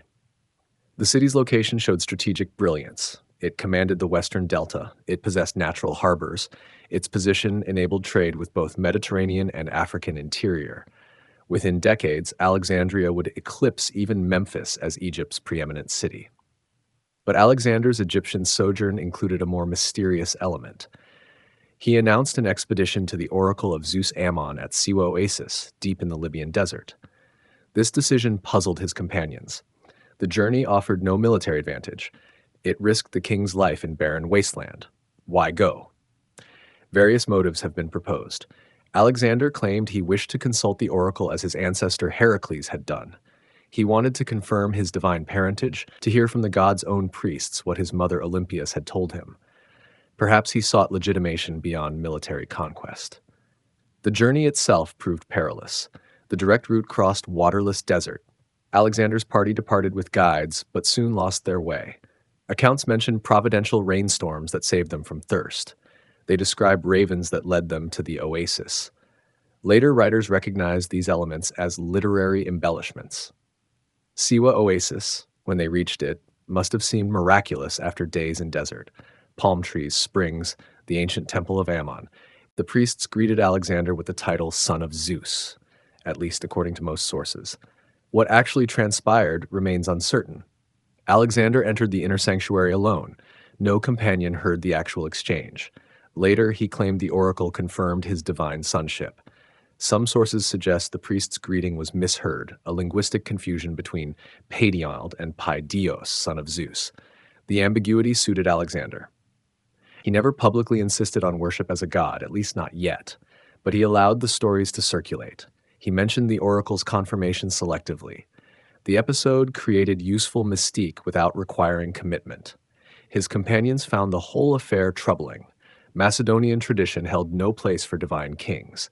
Philip had been a great king but remained human. This Egyptian deification, even if nominal, suggested dangerous directions. Yet none voiced objections openly. The Siwa expedition revealed Alexander's evolving self-conception. Victory after victory had reinforced his sense of special destiny. The oracle provided external validation for beliefs he already held. If the gods themselves proclaimed him their son, who could question his right to rule the world? Practically, the Egyptian interlude secured his southern flank. No Persian forces threatened from Africa. Egypt's grain would feed his armies for years. The wealth of its temples provided immediate funds. Alexandria would become a permanent Macedonian presence on the continent. Religiously, the experience deepened his engagement with non-Greek theology. Egyptian priests taught that pharaohs mediated between human and divine realms. This concept would later influence his attempts to implement proskinesis, the Persian custom of prostration before the king. He departed Egypt in spring 331 BCE, leaving a minimal garrison. The province required little supervision. Its people had accepted him as legitimate pharaoh. The priests supported him. The administrative infrastructure remained largely intact. But he carried away something intangible. The oracle's words, whatever they actually were, reinforced his belief in divine favor. This conviction shaped his subsequent decisions. It made him bolder, more willing to risk everything. If the gods themselves blessed his endeavors, how could he fail? The fusion of Greek, Macedonian, and Egyptian religious concepts marked a turning point. Alexander increasingly saw himself as transcending any single cultural identity. He was Greek conqueror, Macedonian king, Egyptian pharaoh, and soon Persian great king. This syncretic vision would define the Hellenistic age. Yet questions lingered among his officers. How seriously did Alexander take the divine sonship claim? Was it political theater or genuine belief? The ambiguity prevented open challenge but created underlying tension. These men had grown up with Philip's son. Now they served Zeus's son. The transformation unsettled them. The decisive blow: Gaugamela and the fall of Persepolis. Darius chose his ground carefully this time. Near the village of Gaugamela in northern Mesopotamia, he prepared for decisive battle. He had learned from Issus: no more narrow ground that negated his numbers. Here, the plain stretched endlessly in every direction. For months, Persian engineers leveled the battlefield. They removed obstacles, they smoothed the terrain. Darius intended to deploy his full advantage, including scythed chariots that required flat ground. This time, everything would favor his massive army. The forces that assembled in autumn 331 BCE dwarfed previous encounters. Darius commanded troops from across his empire: Bactrian cavalry, Indian elephants, Greek mercenaries, Persian nobles. Ancient sources cite wildly inflated numbers, but certainly Darius achieved overwhelming numerical superiority. Alexander approached with perhaps 40,000 infantry and 7,000 cavalry. He had received reinforcements from Macedon, but still faced a force several times his size. His scouts reported the prepared battlefield. They described the Persian dispositions. The tactical challenge seemed insurmountable. The armies faced each other for 4 days. Alexander used this time to scout the terrain personally, riding the entire length of the Persian line. His officers urged a night attack to offset the numerical disadvantage. Alexander refused. "I will not steal victory," he reportedly declared. This may have been bravado or calculation that night chaos would eliminate his tactical advantages. On October 1st, 331 BCE, battle commenced. Darius deployed his scythed chariots immediately, hoping to break the Macedonian phalanx before infantry engaged. The chariots thundered forward, blades whirling from their wheels and axles. Alexander's troops had prepared for this. The phalanx opened corridors, allowing chariots to pass through harmlessly. Light troops targeted the drivers and horses with javelins. Most chariots never reached the main line. Those that did found infantry ready with sarissas that impaled horses before they could penetrate. Meanwhile, Alexander orchestrated a tactical masterpiece. He moved his line obliquely to the right, refusing the center and left. This drew Persian cavalry in that direction, creating gaps in their formation. When the moment came, he led his companion cavalry in a massive wedge directly toward the gap. The charge succeeded brilliantly. Alexander's cavalry penetrated deep into Persian territory, driving straight toward Darius's position. Once again, the Macedonian king sought the enemy commander personally. Once again, he nearly reached the royal chariot. But this time, complications emerged. The Persian right wing, seeing Alexander commit his reserves, attacked the Macedonian left. They broke through. Persian cavalry reached Alexander's camp. They freed some prisoners. For a moment, the battle's outcome hung uncertain. Darius faced the same dilemma as Issus. Alexander approached rapidly. His guards fell or fled. Should he stand and risk capture or preserve himself for future resistance? Again, he chose flight. His chariot turned. The royal standard withdrew. The battle did not immediately end. The Macedonian left wing, under Parmenion, fought desperately against Persian attacks. Alexander, pursuing Darius, received urgent messages requesting help. He turned back, only to encounter Persian cavalry withdrawing from the camp. A fierce cavalry battle ensued. Eventually, the Macedonian discipline prevailed. The Persians, learning of Darius's flight, began withdrawing. Alexander resumed pursuit but could not catch the fleeing king. Darius escaped north toward Media, abandoning yet another battlefield. The casualties tell the story. Macedonian losses numbered perhaps 1,000, heavy by Alexander's standards. Persian dead reached tens of thousands. More significantly, Darius's army disintegrated. Units scattered across Mesopotamia, most would never reassemble. Within weeks, Babylon surrendered. The ancient city opened its gates, its satrap offering no resistance. Alexander entered in state, observing Babylonian protocols. He ordered the restoration of temples Xerxes had destroyed. He adopted the title of King of Babylon. From Babylon, he marched to Susa. This administrative capital also surrendered peacefully. The treasury there exceeded imagination. 50,000 talents of gold and silver, equivalent to decades of Macedonian state revenue. Alexander could now fund his entire army for years. But Persepolis remained. The ceremonial capital of the Achaemenid dynasty, Persepolis embodied Persian imperial identity. Its palaces held the empire's symbolic heart. Alexander marched there in winter through the Persian Gates Pass. The gates nearly proved disastrous. A Persian force under Ariobarzanes defended the narrow pass. They had built stone walls across it. Alexander's initial assault failed bloodily. Only after a night march through mountain paths, guided by locals, did he outflank the position. Persepolis fell without further resistance. The city's wealth staggered comprehension. Palace after palace filled with treasures. Alexander needed thousands of mules and camels to transport it all. He granted his troops the city to plunder, though he protected the palaces initially. Then, months later, came the fire. In May 330 BCE, during a banquet, the royal palace burned. Ancient sources disagree on whether Alexander ordered this deliberately or whether it started accidentally during drunken celebrations. Possibly an Athenian courtesan named Thais urged it as revenge for Xerxes' burning of Athens. The destruction of Persepolis sent a complex message.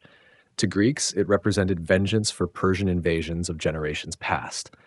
To Persians, it demonstrated Alexander's role as conqueror, not legitimate successor. The burning contradicted his careful cultivation of Persian support. Perhaps Alexander intended both messages simultaneously. To his Macedonian troops, frustrated by years of fighting, the burning satisfied their desire for revenge and loot. To Persian nobles who might support Darius, it proved that resistance was futile. The heart of their empire lay in ashes. Yet the act troubled him later. Sources suggest Alexander regretted it, recognizing the political damage. If he claimed the Persian throne, why destroy its symbolic center? The contradiction between conqueror and successor would haunt his remaining years. The strategic situation had transformed utterly. Darius fled as a fugitive. The empire's wealth filled Alexander's coffers. The great cities had submitted. Formal Persian resistance was collapsing. What remained was pursuit. The hunt for a king who ruled nothing but could not be ignored while he lived. The hunt for Darius. Betrayal in Bactria. Darius fled northeast after Gaugamela. He carried what remained of his authority, the royal regalia, and a dwindling number of loyal followers. His destination was Ecbatana in Media, a regional capital where he might reorganize resistance. Alexander paused after Persepolis. The systematic exploitation of the Persian heartland required time. He established garrisons, appointed satraps, integrated Persian administrators into his government. But by summer 330 BCE, he resumed the pursuit. The chase tested his army's endurance. Darius kept retreating, never allowing Alexander to close the distance. From Ecbatana, he moved further east into Parthia, then toward Bactria. Each march carried both armies into increasingly remote territories. Alexander's strategy showed calculation. He sent ahead assurances to Persian nobles. Join him, accept his rule, and retain your positions. Resist and face elimination. This policy accelerated Darius's isolation. Satraps defected. Whole provinces submitted without battle. Yet Darius himself retained legitimacy. While the great king lived, Alexander remained a usurper in Persian eyes. No coronation ceremony could transfer the empire legally while its rightful king still breathed. The situation demanded resolution. Among Darius's remaining followers, desperation bred conspiracy. Bessus, satrap of Bactria, saw the situation clearly. Darius's cause was lost. Continuing loyalty meant destruction when Alexander inevitably caught them. But Darius himself represented a bargaining chip, or an obstacle to negotiation, depending on perspective.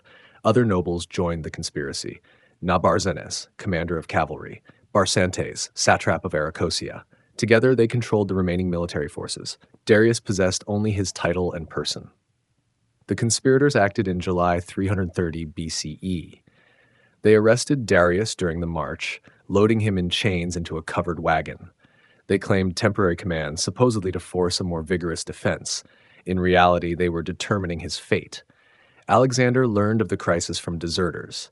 He forced his pace, ordering a rapid march with light troops only. He abandoned the slower infantry, taking cavalry and hypaspis in a desperate dash. If he could reach Darius alive, the prisoner's surrender might legitimize his rule peacefully. The pursuit became a race. Bessus and his confederates, realizing Alexander approached, faced a decision: release Darius and beg for mercy, use him to negotiate better terms, or eliminate the problem entirely. They chose the final option. When Alexander's advanced guard appeared on the horizon, the conspirators stabbed Darius and fled. They left the dying king in his wagon, unmarked except for his wounds. Then they scattered, Bessus northeast toward Bactria, the others in different directions. A Macedonian soldier found Darius moments later. By some accounts, the Persian king lived just long enough to communicate through a translator. He supposedly thanked Alexander for pursuing his revenge and requested his body receive royal honors. Whether this deathbed scene actually occurred remains uncertain. Alexander reached the wagon to find Darius already gone. The moment denied him several opportunities. He could not accept a formal surrender. He could not stage a public reconciliation. He could not demonstrate magnanimity to a living predecessor. But Darius's murder provided something nearly as valuable. It made Alexander the legitimate avenger. Persian law recognized that the duty of vengeance fell to the next legitimate king. By pursuing Bessus as a regicide, Alexander could claim the mantle of kingship through obligation. He handled the immediate aftermath skillfully. He covered Darius's body with his own cloak, a gesture of respect. He ordered a royal funeral at Persepolis, interring Darius with his Achaemenid ancestors. He sent messages throughout the empire declaring Bessus an outlaw and himself Darius's rightful successor. The propaganda worked. Many Persian nobles accepted the narrative. Their king had been treacherously murdered. Alexander sought justice for this crime. Therefore, Alexander represented legitimate authority while Bessus represented criminal usurpation. This framing transformed the campaign's nature. No longer could it be called a Greek invasion of Persia. Now it became a Persian civil war with Alexander championing legitimate succession against a rebel. The distinction mattered enormously for winning Persian cooperation. Yet the murder also created a new problem. Bessus declared himself great king, taking the throne name Artaxerxes Futh. He retreated to Bactria, his own satrapy, and began organizing resistance. The eastern territories of the empire, remote and warlike, might yet provide a base for prolonged opposition. Alexander could not ignore this challenge. As long as another claimed the title of great king, his own legitimacy remained contested. The pursuit would continue, but now into territories that had barely acknowledged Achaemenid rule, let alone Macedonian conquest. The hunt for Darius had taken Alexander across the Persian heartland. The hunt for Bessus would take him to the edge of the known world. The campaign that began as a pan-Hellenic crusade against Persia had become something stranger, a war for the soul of an empire fought by a Macedonian who increasingly saw himself as Persian king. Into the Wild East, the Bactria and Sogdiana campaign. Bactria and Sogdiana tested Alexander differently than any previous campaign. These remote satrapies, barely under Achaemenid control even in the empire's prime, fought a guerrilla war that conventional tactics could not resolve. The geography proved punishing. Mountains rose impossibly high. Rivers carved deep valleys. Distances stretched endlessly. The climate oscillated between brutal summer heat and winter cold that killed unprepared troops. Alexander entered Bactria in late 330 BCE, pursuing Bessus. The self-proclaimed great king had retreated beyond the Oxus River, destroying boats to prevent pursuit. Alexander's engineers constructed rafts from tent leather stuffed with straw. The army crossed in 5 days, leaving their baggage behind.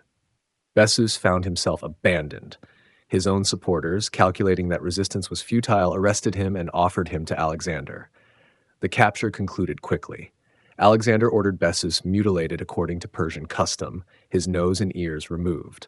Then he sent him to Ecbatana for formal execution as a regicide. This harsh treatment served political purposes. By punishing Bessus according to Persian law, Alexander reinforced his position as legitimate great king. The brutality shocked his Macedonian followers, but resonated with Persian nobles who expected such justice. Yet Bessus's capture did not end resistance. The Sogdian nobles, led by Spidomenes, continued fighting. They employed tactics Alexander had never faced. They would attack suddenly, then vanish into the steppes. They avoided pitched battles. They targeted supply lines and isolated garrisons. Alexander responded by founding cities. Alexandria sprouted across Central Asia, garrisoned towns that secured territory and controlled populations. These cities became permanent Macedonian settlements, populated by veterans and locals. They transformed the strategic landscape, but the fighting remained brutal. Spitamenes proved a capable guerrilla leader. He besieged Macedonian garrisons. He ambushed relief columns. Once he destroyed an entire relief force sent to rescue a surrounded garrison. 2,000 Macedonians perished in that single disaster.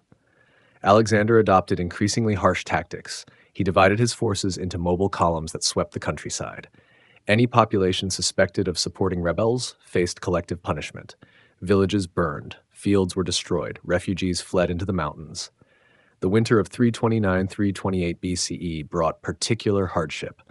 Troops suffered in the cold. Supply lines strained, yet Alexander pushed forward relentlessly. He recognized that showing weakness would encourage further resistance. Only total submission would end this grinding warfare. During this period, he crossed the Hindu Kush Mountains twice, traversing passes at altitudes where men struggled to breathe. The first crossing occurred in spring, pursuing Bessus. The second came during winter operations against Sogdian holdouts. Both demonstrated his willingness to endure any hardship. A romantic element emerged amidst the violence. At a fortress in Sogdiana, Alexander encountered Roxane, daughter of a local noble named Oxyartes. Her beauty impressed him. More importantly, her father commanded significant influence among Sogdian nobility. The marriage in 327 BCE served political purposes. By marrying a Bactrian princess, Alexander gained allies among the eastern nobility. Their children would have claims to both Macedonian and Central Asian legitimacy. The union helped stabilize the region. Yet his Macedonian companions viewed the marriage with unease. They saw their king adopting foreign customs, marrying barbarian women. The cultural gap between Macedonian and Persian worlds kept widening. Alexander increasingly stood between these worlds rather than firmly in either. The campaign against Spitamenes finally concluded through betrayal. Nomadic allies of Spitamenes, tired of constant war and recognizing Alexander's inevitable victory, turned on him. They murdered him and sent his head to Alexander. The symbol of Sogdian resistance ended ignominiously. With Spitamenes gone, organized resistance collapsed. Local nobles submitted. Alexander appointed satraps, mixed Macedonian and Persian. He established more garrison cities. Slowly, the region stabilized, though it would remain volatile for generations. The Bactrian campaign lasted nearly 3 years, longer than the conquest of the Persian heartland. It cost thousands of casualties, drained resources, and tested morale. Alexander himself suffered a serious leg wound during one siege, temporarily impairing his legendary endurance. But the campaign also demonstrated his adaptability. He learned to fight mobile enemies who refused conventional battle. He mastered logistics in hostile terrain. He incorporated local troops and customs into his army and administration. The cities he founded outlasted his empire. Iconium in Bactria became a major Hellenistic center. Alexandria Eshkot, modern Kujand, marked the northeastern limit of his conquests. These outposts transmitted Greek culture deep into Asia. Yet the brutality of the campaign cast shadows. Mass enslavements, collective punishments, and destroyed communities left lasting bitterness. Alexander's reputation as a liberator, carefully cultivated in the West, meant nothing here. In the East, he was conqueror and nothing else. As the Sogdian campaign concluded, a new horizon beckoned. Beyond the eastern mountains lay India, wealthy and mysterious. Alexander had secured his empire's traditional boundaries. Now he contemplated expanding beyond them. The cracks appear. The murder of Clitus and the pages. Conspiracy. Alcohol and ambition combined dangerously at Maracanda in autumn 328 BCE. Alexander hosted a banquet honoring the Dioscuri. Wine flowed freely. Conversation turned to the king's accomplishments. Flatterers at court, increasingly common as Alexander adopted Persian customs, praised him excessively. They claimed his deeds surpassed Philip's achievements. Some suggested his divine parentage explained his success. The sycophancy grew more extravagant as the night progressed. Clitus the Black, Alexander's cavalry commander, grew visibly angry. This man had saved Alexander's life at Granicus, taking a blow meant for the king. He represented the old guard, Macedonians who remembered Philip and valued traditional customs. Clitus spoke loudly against the comparison. Philip's accomplishments, he declared, deserved greater honor. Alexander's victories built on Philip's foundation. The implication cut deeply. Without his father's reforms and conquests, Alexander would have achieved nothing. The drunken argument escalated. Alexander defended his record. Cleitus pushed harder, mocking the Persian customs Alexander had adopted, the proskynesis his courtiers now performed. He recited lines from Euripides about ungrateful children and the Greeks who gave their lives for Alexander's glory. Friends tried to separate them. Ptolemy and others physically restrained Cleitus, dragging him from the room. But he broke free, returning to shout more insults. Alexander, furious and drunk, seized a spear from a guard. What happened next occurred in seconds. Alexander hurled the spear. It struck Cleitus in the chest. He collapsed and was no more. The room fell silent. The king stared at his hands, comprehending what he had done. Alexander's reaction approached collapse. For 3 days he remained in his tent, refusing food and visitors. He wept continuously. He called for his mother, blamed the gods, blamed wine, blamed everyone, but ultimately blamed himself. Some sources claim he considered ending his life. His closest companions, particularly Hephaestion, remained with him constantly, preventing self-harm. The army grew concerned. Without their king, they faced uncertain fate in hostile territory. Callisthenes, the court philosopher, finally convinced Alexander to emerge. Various rationalizations were constructed. Cleitus had blasphemed against the king. He had been drunk. The act, while tragic, was legally justified under Macedonian law. These arguments provided cover but convinced no one, including Alexander. The incident revealed dangerous tensions. Alexander increasingly demanded honors approaching divine worship. His adoption of Persian court rituals alienated traditional Macedonians. The cultural divide between king and army was widening. Less than a year later, another crisis emerged. The royal pages, young nobles who served Alexander personally, formed a conspiracy. Their motive stemmed from a seemingly minor incident. One page, Hermolaus, had been publicly flogged for striking a boar Alexander was hunting, thereby spoiling the king's kill. The humiliation drove Hermolaus to plot revenge. He recruited other pages, perhaps 8 or 10 in total. They planned to assassinate Alexander during the night watch, when pages guarded his chambers. The conspiracy might have succeeded, but Alexander, by chance or providence, stayed up all night, drinking at a different location. The plot unraveled when one page confessed to his older brother, who informed authorities. Alexander ordered arrests immediately. The pages were tortured to reveal co-conspirators. Under duress, they named others, possibly including innocent individuals. The implicated pages faced trial before the Macedonian Army Assembly. They admitted the plot but defended their motive. They cited Alexander's increasingly tyrannical behavior, his adoption of Persian despotism, his murder of Cleitus. They portrayed themselves as patriots resisting corruption. The army voted for execution. The pages were stoned to death, traditional punishment for traitors. But the affair cast a wider net. Callisthenes, Aristotle's nephew and court historian, came under suspicion.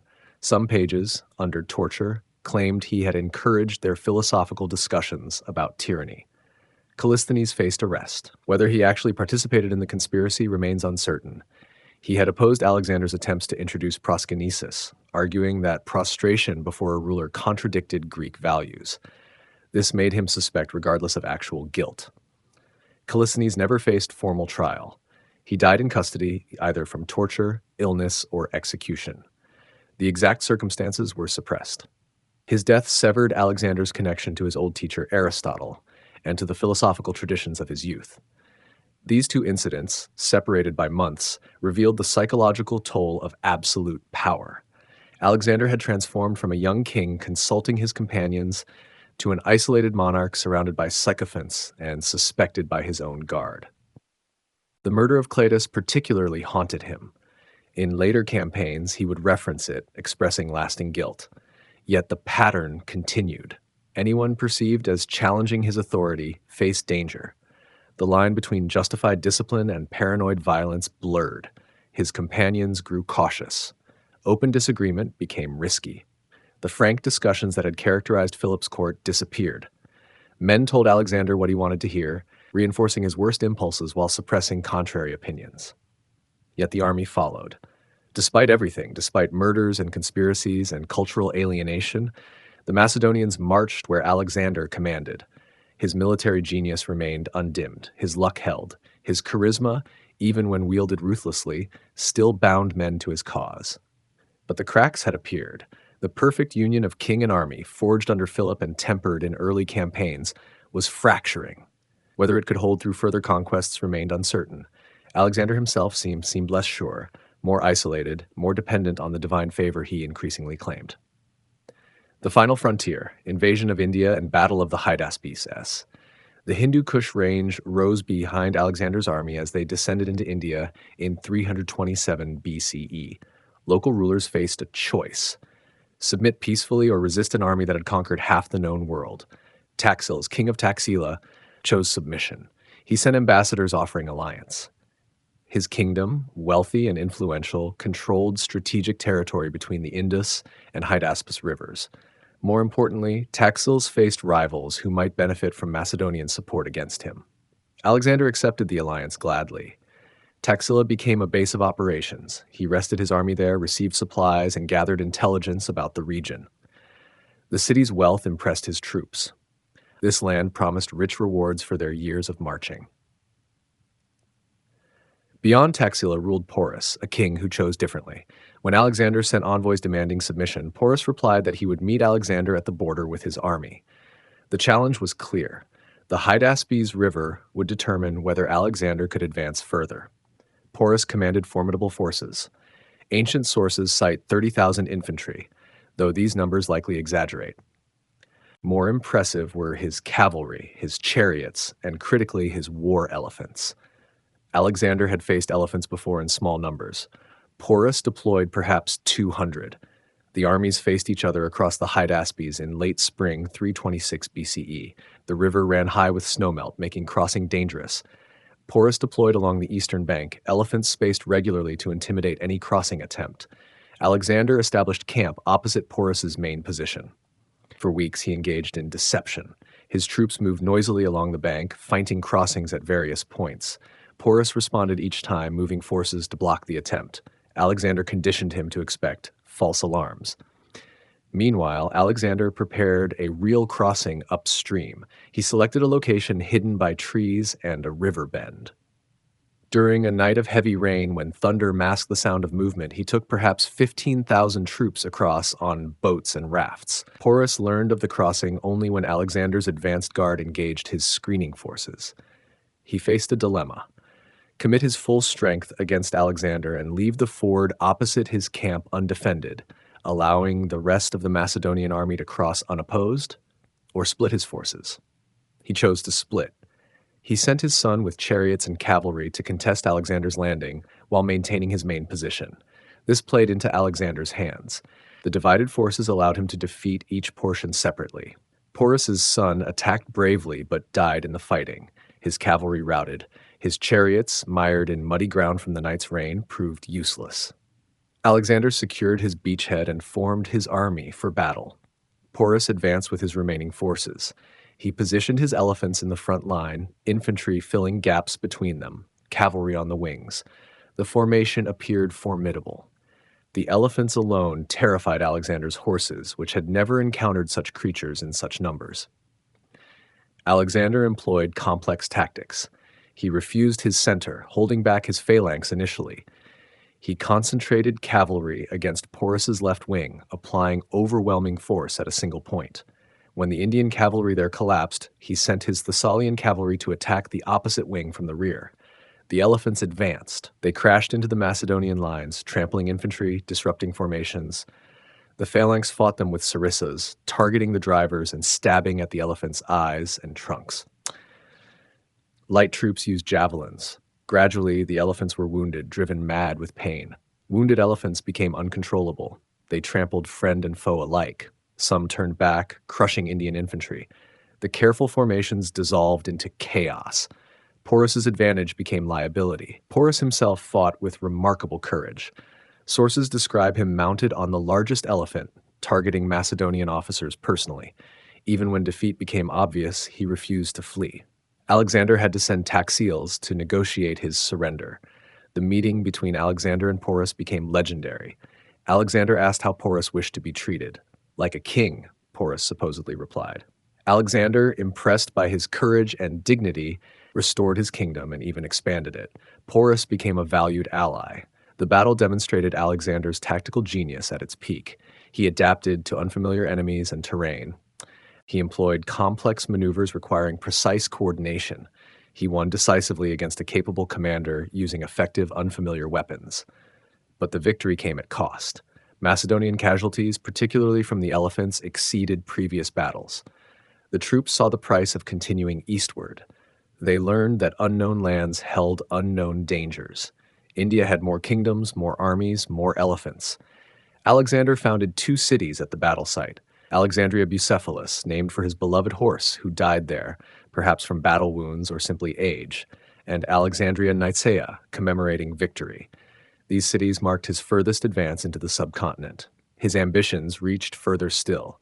He heard reports of the Ganges kingdoms beyond. Vast armies, they said, thousands more elephants, richer kingdoms than any yet encountered. Alexander dreamed of reaching the world's edge, wherever that might be. His army did not share this dream. They had marched for 8 years. They had crossed mountains and deserts. They had fought in climates from Mediterranean to monsoon. They had accumulated wealth and wounds. Many wanted to see their homes again. The tension would soon break. Mutiny at the Hyphasis, the limit of ambition. The monsoon rains had fallen for 70 days when Alexander called his commanders to council at the Hyphasis River. His army, encamped along the muddy banks, sensed something important was coming. Their king would announce the next objective. Alexander presented his vision. Beyond this river lay rich kingdoms. The Ganges plain beckoned with cities more populous than any they had seen. A few more months of marching would bring them to the Eastern Ocean, the edge of the world. There they could turn south, following the coast back to Persia. One final effort would complete their conquest. His generals listened in silence. Then Coenus, a respected senior commander, stood to speak. He spoke carefully, respectfully, but firmly. The army was exhausted. They had marched to the edge of the known world. They had won every battle. Now they wanted to go home. Other officers voiced agreement. These were not young hotheads, but veterans who had served Philip and now Alexander for decades. They described the army's condition honestly. The constant rain had rotted equipment. Diseases spread through camps. The men's clothing had deteriorated into rags. Their bronze armor showed green with verdigris. More deeply, they explained the psychological state. The troops had lost their enthusiasm. They spoke of home constantly. They calculated their accumulated wealth and dreamed of retirement. The promise of more battles, more marching, more rivers to cross held no appeal. Alexander argued passionately. He reminded them of their achievements. He promised the Ganges kingdoms would fall as easily as previous enemies. He spoke of glory, of completing what they had started, of seeing the Eastern Ocean. His rhetoric, which had swayed assemblies before, found no purchase now. For the first time in his reign, his army refused his command. The soldiers, when informed of the debate, supported their officers unanimously. They would follow Alexander anywhere, they declared, except forward. They would march back toward Persia gladly, but they would not cross the Hyphasis. Alexander retreated to his tent. For 3 days, he refused to see anyone. He expected the troops would relent, that his absence would make them reconsider. Similar tactics had worked before when soldiers complained. Surely they would cave rather than disappoint their king. The army did not relent. The troops went about their duties, but made clear their decision was final. Officers who approached Alexander's tent reported he was depressed, angry, confused. He had never faced outright refusal. The experience violated his self-conception. On the 3rd day, Alexander emerged. He had sacrificed to the gods, he announced, seeking their guidance on crossing the river. The omens, he declared, proved inauspicious. The gods themselves counseled against advancing further. Therefore, they would turn back. No one believed this explanation. Everyone understood that Alexander was saving face. By attributing the decision to divine will rather than army mutiny, he preserved his authority technically. But everyone knew the truth. The army had stopped him. He ordered 12 massive altars constructed on the Hyphasis's western bank. Each altar stood 50 cubits high, dedicated to the 12 Olympian gods. These monuments marked the limit of his advance. They transformed a military retreat into a religious ceremony. Whether Alexander genuinely accepted this limit remains debated. Some sources suggest he always intended this as his eastern boundary, that the Ganges conquest was rhetoric rather than serious planning. Others claim he never forgave his army for forcing him to stop. The psychological impact on Alexander appears significant. He had believed himself destined to conquer the world. That belief had driven him through impossible obstacles. Now his own troops had defined the boundary of possible. The world, it turned out, was larger than one man could conquer, regardless of divine favor. The army felt relief rather than shame. They had served loyally for years. They had won every battle. Now they would return as wealthy veterans rather than chase endless horizons. The decision seemed rational to them, even if their king disagreed. Alexander's behavior changed after the Hyphasis. He became more reckless personally, taking unnecessary risks in battle. Some scholars interpret this as seeking the death in combat. His sense of destiny had been denied. Others see a man testing his luck, confirming whether divine favor truly existed.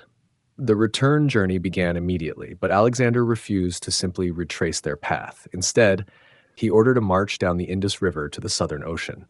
If he could not reach the Eastern Ocean, at least he would reach some ocean. The compromise satisfied no one, but demonstrated Alexander maintained command despite the mutiny.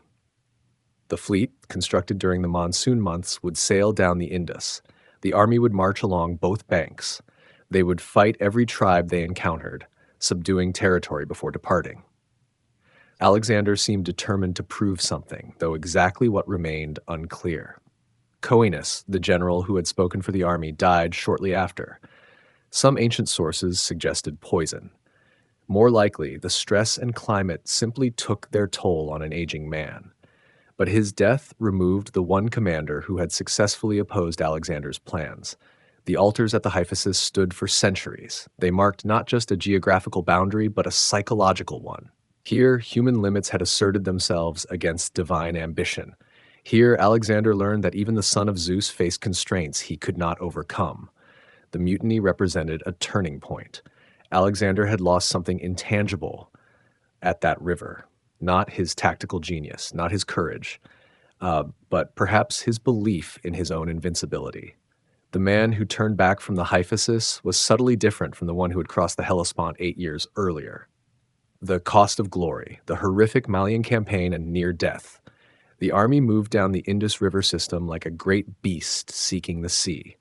Alexander divided his forces. One column marched along the eastern bank, another followed the western shore.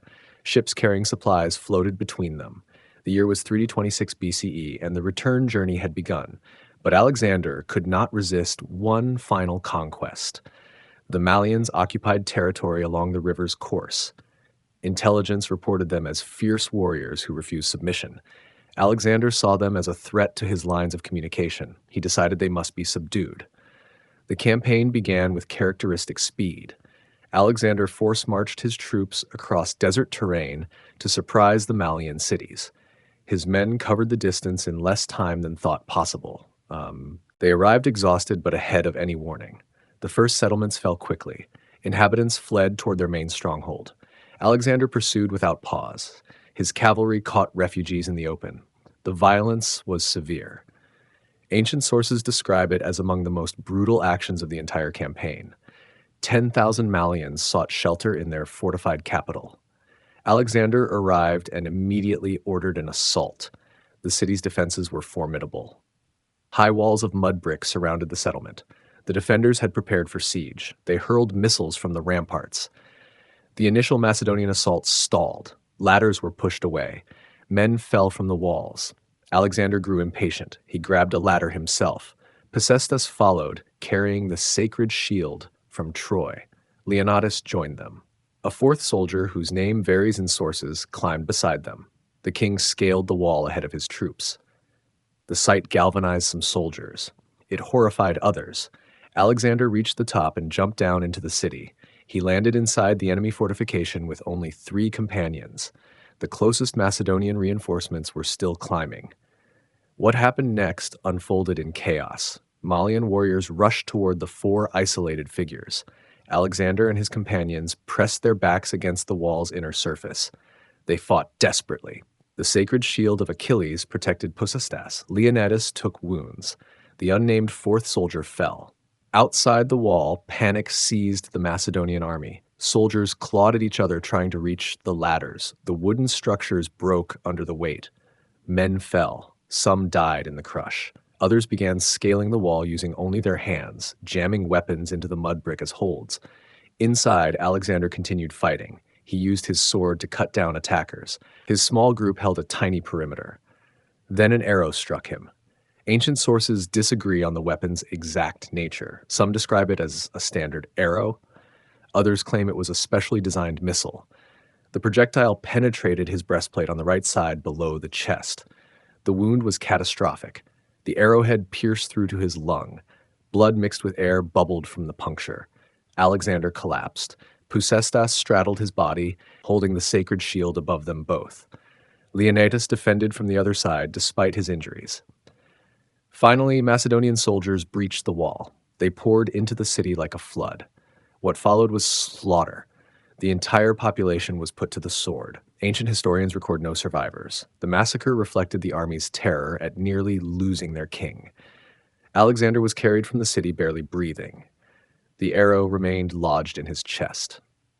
The army's surgeon, Philip of Acarnania, examined him. The arrowhead was barbed. Removing it would cause massive trauma. Leaving it meant certain death from infection. Philip made the decision. He cut around the entry wound, enlarging it. The procedure was performed without anesthesia beyond perhaps wine or opium, if available. Philip extracted the arrowhead. Ancient sources describe it as palm width in size. Blood and air rushed from the wound. Alexander lost consciousness. For days, the outcome remained uncertain. Fever ravaged his body. The wound became infected. Reports reached the main army camped downstream that Alexander had died. Mutiny nearly erupted. Soldiers demanded to see their king. Alexander ordered himself carried to the river on a litter. He was placed on a ship so the army could witness him.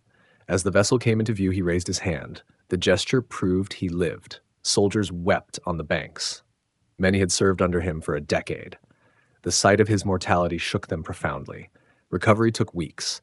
Alexander's strength returned slowly, but something fundamental changed. His invincibility, carefully cultivated over years, had been shattered. The man who led cavalry charges and scaled walls first now carried a visible reminder of his own flesh and blood. The wound never fully healed. Ancient sources mention it troubled him for the remainder of his life. Modern medical analysis suggests the arrow likely caused permanent lung damage. Scar tissue and reduced capacity would have affected his breathing. Some historians theorize this injury contributed to his eventual death 2 years later. The Malian campaign accomplished nothing of strategic value. The cities destroyed posed no real threat. The territory gained required no special securing. But the campaign cost Alexander dearly. Beyond his injury, it cost the lives of many veteran soldiers in the brutal urban fighting and desperate wall assault. His officers begged him to take fewer risks. Treacherous reportedly confronted him directly. Alexander belonged to them all, he argued. His life was not his own to throw away. Ancient sources record Alexander's response as dismissive. Glory demanded he lead from the front. His example inspired the army to impossible feats. But the Malian arrow revealed the flaw in this logic. Without Alexander, the entire enterprise collapsed. There existed no clear successor. No institutional structure could survive his absence. The empire was one man's will made manifest. That man was mortal. The army continued down the Indus. Alexander recovered enough to resume command, but the dynamic had shifted. His men now saw him differently. The godlike figure who survived every battle had bled like any soldier. The myth had cracked. The desert march returned through Gedrosia. Alexander divided his forces for the return journey. Craterus would lead the main army northwest through Aricosia and back toward Persia. Nearchus commanded the fleet, tasked with exploring the coast from the Indus mouth to the Persian Gulf. Alexander himself would march west through Gedrosia with the remainder of the army. The decision puzzled his officers. Gedrosia was known territory. Alexander possessed detailed intelligence about the region. Every report described it as desolate and waterless. Ancient sources record that Queen Semiramis and King Cyrus the Great both attempted crossings. Both expeditions ended in disaster with massive casualties. Why then did Alexander choose this route? Ancient historians offer multiple explanations. Arrian suggests Alexander wanted to support Nearchus's fleet by establishing supply depots along the coast. Strabo claims it was simple ambition. Alexander desired to succeed where legendary predecessors failed. Modern scholars propose practical reasons. Perhaps he sought to scout coastal regions or intimidate tribes along the Indian Ocean littoral. The truth likely combined multiple factors. Alexander rarely acted from single motives. Supporting the fleet made strategic sense. Proving his superiority to mythical rulers fed his growing self-conception. Maintaining pressure on newly conquered territories served practical military purposes. The march began in autumn 325 BCE. The army departed from the Indus region with perhaps 30,000 soldiers plus camp followers. The numbers remain disputed. Ancient sources vary widely. What remains certain is that a substantial force entered the Gedrosian desert. Initial stages proved manageable. The western Indus Valley provided sufficient water and supplies. Local populations submitted and furnished provisions. But as the army moved beyond settled regions, conditions deteriorated rapidly. The Gedrosian interior offered almost nothing. Sparse vegetation provided no forage. Water sources existed days apart. The few wells found were brackish or insufficient for so many thousands. The columns stretched for miles. Those at the rear reached waterholes already exhausted by the vanguard. Heat became the primary enemy. Daytime temperatures made marching impossible. Alexander ordered movement only at night and in early morning. But even darkness provided limited relief. The desert retained warmth. Sand that burned during the day stayed hot through the evening. Water discipline collapsed. Soldiers broke ranks to search for wells. Some wandered from the column and vanished. Others found water but drank themselves sick. Ancient sources describe men dying from overconsumption after days of thirst. The baggage train suffered catastrophically. Pack animals died by the hundreds. Supplies had to be abandoned. Personal possessions were discarded. Eventually, even military equipment was left behind. The army that entered Gedrosia as an organized force began dissolving into a desperate mob. Women and children traveling with the army died in the greatest numbers. They lacked the physical reserves to endure prolonged deprivation. Ancient sources mention them only in passing, noting the trail of bodies marking the route. Modern estimates suggest camp followers may have outnumbered soldiers, making the total casualties even more severe. Flash floods struck without warning. Desert wadies that appeared completely dry would suddenly fill with torrents. Water rushed down from distant mountains during storms the army never witnessed. These floods swept away those who had camped in low-lying areas seeking shelter from wind. Entire groups vanished in the night. Food shortages compounded the crisis. The army had planned to resupply from coastal depots, but the fleet's schedule proved impossible to coordinate. Nearchus sailed later than anticipated. Supply ships never reached agreed landing points. The army found empty beaches where they expected provisions. Soldiers began slaughtering pack animals for food. First the weak and injured animals, then healthy beasts. Eventually, even the horses carrying officers. The flesh provided temporary relief, but eliminated transportation for the wounded and sick. Local guides proved unreliable or non-existent. The few inhabitants of Gedrosia were nomadic fish-eaters who occupied only the immediate coast. They possessed no knowledge of inland routes. The army navigated by dead reckoning, hoping to maintain a westward bearing. Alexander himself suffered with his men. Ancient sources emphasize this point repeatedly. When water was found in small quantities, he refused personal rations until all soldiers had drunk. One famous incident describes scouts bringing him a helmet of water. He poured it on the ground in sight of the army to share their deprivation. But shared suffering did not prevent the disaster from unfolding. The column straggled across hundreds of miles. No accurate count could be maintained. Men simply disappeared. Some fell behind and died alone. Others gave up and sat down to await death. A few probably deserted, though where they would go remained unclear. The march lasted approximately 60 days. Ancient sources disagree on exact duration. What they unanimously confirm is the scale of loss. Plutarch states that Alexander entered Gedrosia with a substantial force but emerged with only a quarter of his numbers. Arrian suggests similar proportions, though with different specific figures. Modern historians debate these casualty rates. Some argue ancient sources exaggerated for dramatic effect. Others accept the accounts as largely accurate given the conditions described.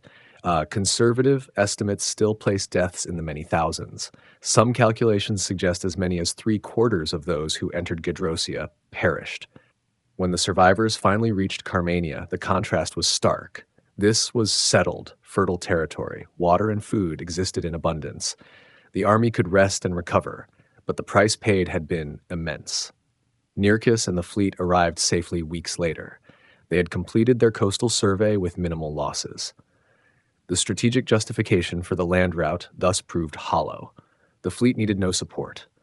Alexander's march accomplished nothing except to demonstrate the limits of human endurance and the consequences of overreaching, even for the greatest of commanders. The Gedrosian March stands as Alexander's greatest disaster. More died crossing this desert than in any battle he fought. The loss severely weakened his veteran corps. Many of those who survived never fully recovered their health. The psychological impact on the army was profound. Invincibility had become mortality through simple miscalculation and harsh geography. Reunification and purges, restoring order in Babylon. The survivors reached Carmania in winter 325 BCE. Alexander immediately sent dispatches throughout the empire. He announced his survival and imminent return. The messages were necessary. Rumors of his death in India had circulated for months. Many satraps had stopped sending reports. Some had ceased following orders entirely. The scale of administrative breakdown became clear as information arrived. Satraps across the eastern provinces had abused their positions. They raised private armies. They extracted excessive taxes. They executed subjects without trial. The absence of central authority had revealed how much the empire depended on Alexander's personal presence. Alexander responded with systematic purges. He ordered the arrest of multiple satraps. Charges varied, but often involved military insubordination or financial corruption.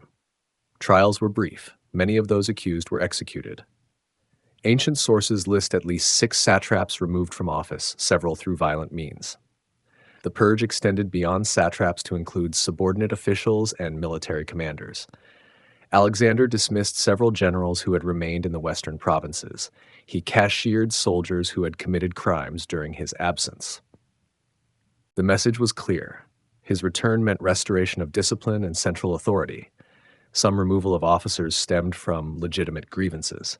The satrap of Media had plundered temples and tombs, including the tomb of Cyrus the Great at Pasargadae. This desecration offended both Persian and Macedonian sensibilities. His execution faced little opposition. Other cases appeared more questionable.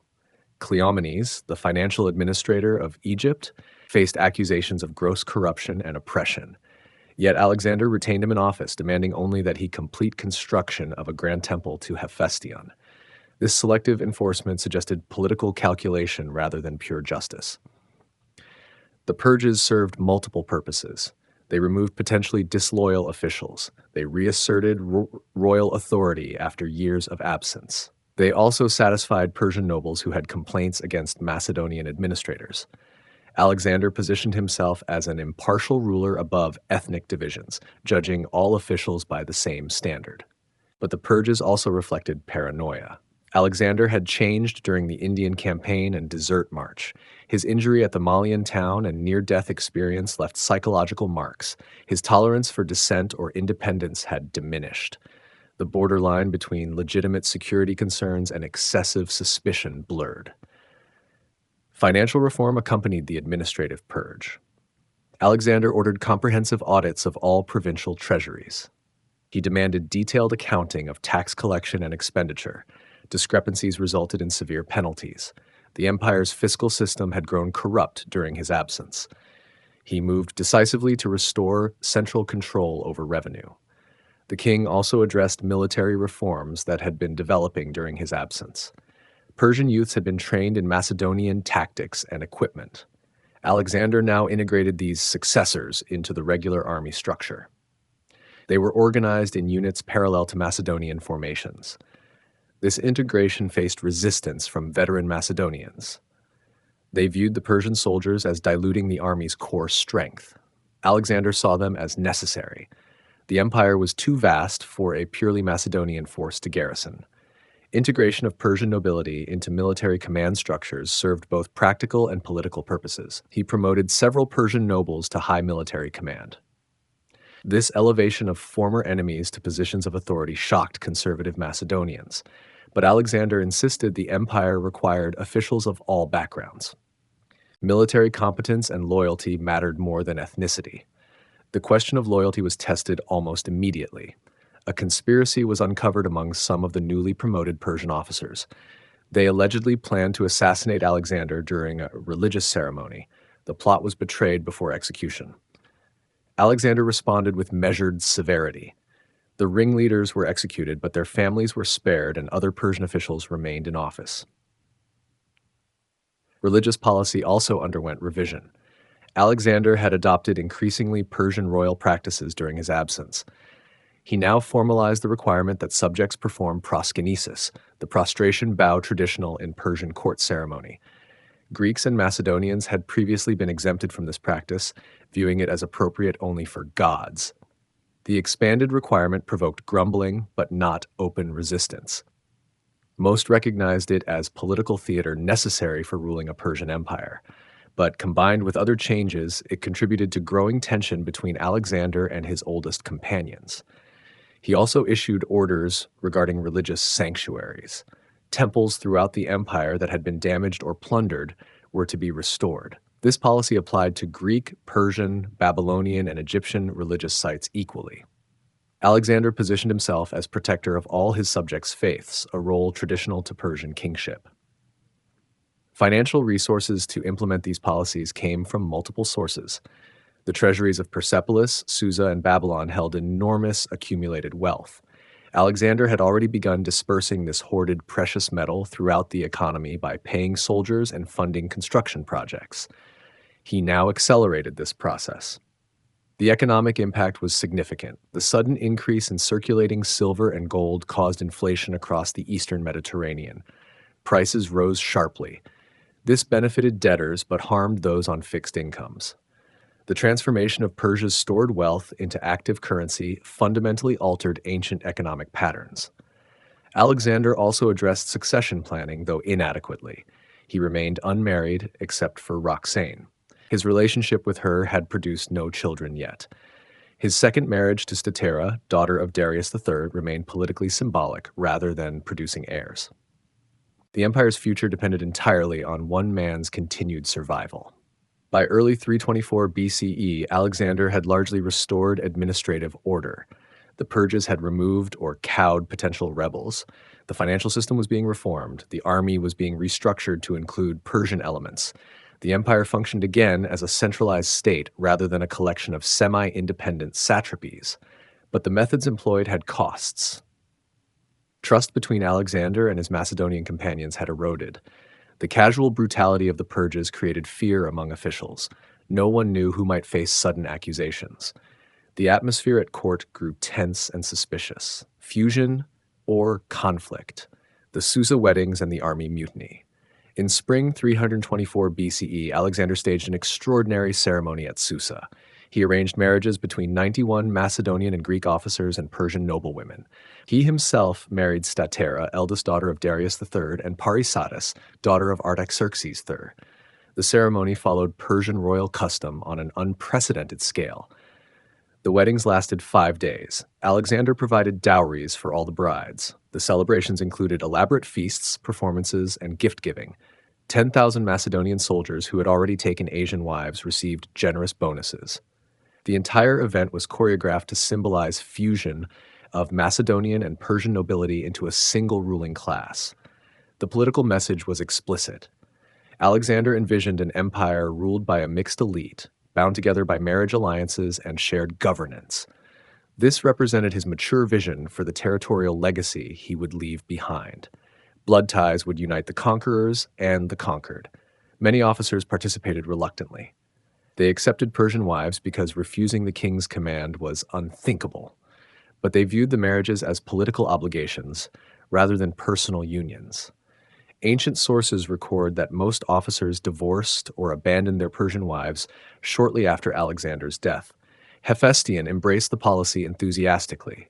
He married Drypetis, younger daughter of Darius and sister to Alexander's bride, Statera. This made Alexander and Hephaestion brothers by law, formalizing their relationship in Persian royal terms. Hephaestion championed the integration policy and helped implement it over Macedonian objections. The Susa weddings coincided with another controversial innovation. Alexander incorporated 30,000 young Persians into the army as successors. These youths had been trained in Macedonian warfare and equipped with Macedonian weapons. They now joined the ranks as regular soldiers rather than auxiliary forces. The timing was deliberate. Alexander presented the integrated army as a fait accompli. But the Macedonian veterans reacted with alarm. They saw themselves being replaced by Persians. Their years of service and sacrifice seemed devalued. Resentment that had been building for years approached a breaking point. The crisis erupted at Opis on the Tigris River. Alexander announced that veteran soldiers who were too old or wounded to continue service would be sent home to Macedonia with generous bonuses. He framed this as an honor. The veterans heard it as forced retirement and replacement by Persians. The assembly erupted in anger. Soldiers shouted that Alexander should send them all home and continue conquering with his father Zeus Ammon. The insult cut deeply. They questioned his paternity and divine claims. They reminded him that Macedonians had built the empire he now gave away to Persians. Alexander responded with characteristic fury. He leaped from the platform and personally pointed out 13 ringleaders of the protest. Guards seized them immediately. Alexander ordered their immediate execution. No trial, no hearing. Summary justice for insubordination. The assembly fell silent. The king then delivered a speech that ancient historians recorded in detail. He cataloged everything Philip and he himself had given Macedonia. He listed their conquests and the wealth distributed to soldiers. He compared their current prosperity to the poverty of their origins. But then Alexander twisted the knife. He announced he no longer needed Macedonian soldiers. The Persians would serve him faithfully. He dismissed the entire assembly and withdrew to his quarters. He remained there for 2 days, seeing no one. Persian guards replaced Macedonians at his tent. Persian officers received commands previously held by Macedonians. Alexander reorganized units, giving Persian soldiers Macedonian titles and positions. The message was clear. The army's importance came from following him, not from their ethnicity. The Macedonians broke first. After 2 days, they gathered outside his quarters in a spontaneous demonstration. They threw down their weapons and begged to see him. They called themselves his children. They pleaded for reconciliation. Many wept openly. Alexander finally emerged. The scene that followed was carefully staged political theater. Soldiers and king reconciled with tears and embraces. Alexander announced a great feast would be held for all. The crisis appeared to have passed. The feast itself became another pointed lesson. Alexander arranged 9,000 guests in concentric circles. The innermost circle contained Macedonians and Persians together. The outer circles included representatives from throughout the empire. Greek seers and Persian magi performed rituals of unity side by side. Alexander offered a public prayer for harmony and partnership between Macedonians and Persians in empire governance. Ancient sources preserve this prayer as embodying his mature vision. He asked for koinonia, meaning fellowship or community between the two peoples. This represented more than just military alliance. It implied shared civic society. The prayer reflected Hellenistic philosophy that Alexander had absorbed from Aristotle and later thinkers. The idea of cosmopolis, a world city where peoples mixed regardless of origin, was gaining traction among Greek intellectuals. Alexander attempted to instantiate this vision through policy and personal example, but the practical reality remained fraught. The 10,000 veterans who accepted retirement bonuses departed for Macedonia. Their departure removed many of Alexander's oldest companions from the army. They took with them institutional memory and personal ties to the king's youth. Craterus led them westward. He carried instructions to assume the regency of Macedonia and replace Antipater, who would march east with fresh troops. This complicated arrangement reflected Alexander's ongoing suspicion of Antipater, who had ruled Macedonia independently for over a decade. The remaining army was now substantially Persian in composition. Macedonians still formed elite units, but They no longer constituted the majority. The force Alexander commanded bore little resemblance to the army that had crossed into Asia 11 years earlier. The Opus Mutiny revealed fundamental tensions in Alexander's imperial project. He sought to create a fusion state where Macedonian and Persian nobility ruled jointly. His soldiers wanted a conquest empire where they remained privileged overlords of subjugated peoples. These visions could not be reconciled. Alexander imposed his will through force of personality and calculated political theater. The executions, the withdrawal, the symbolic integration of Persians, and the final reconciliation all served to reinforce his absolute authority. He would decide the empire's character, not a soldier assembly. But compliance was not conviction. Macedonian veterans accepted Persian integration because refusing meant losing everything. Most still harbored deep resentment. They viewed Persians as defeated enemies who should remain subordinate, not as partners in governance. The Susa weddings and Opus Mutiny marked the high point of Alexander's integrationist policies. They also exposed the limits of what could be achieved during his lifetime. True fusion would require generations. What he created instead was a veneer of unity maintained by his personal authority. God King, the Exile's Decree, and the Deification episode.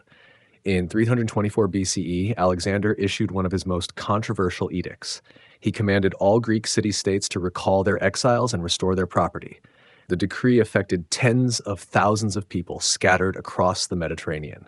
It overturned decades of local political decisions and land redistributions.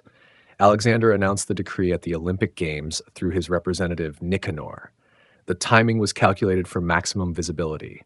Thousands of Greeks gathered for the festival heard the proclamation directly.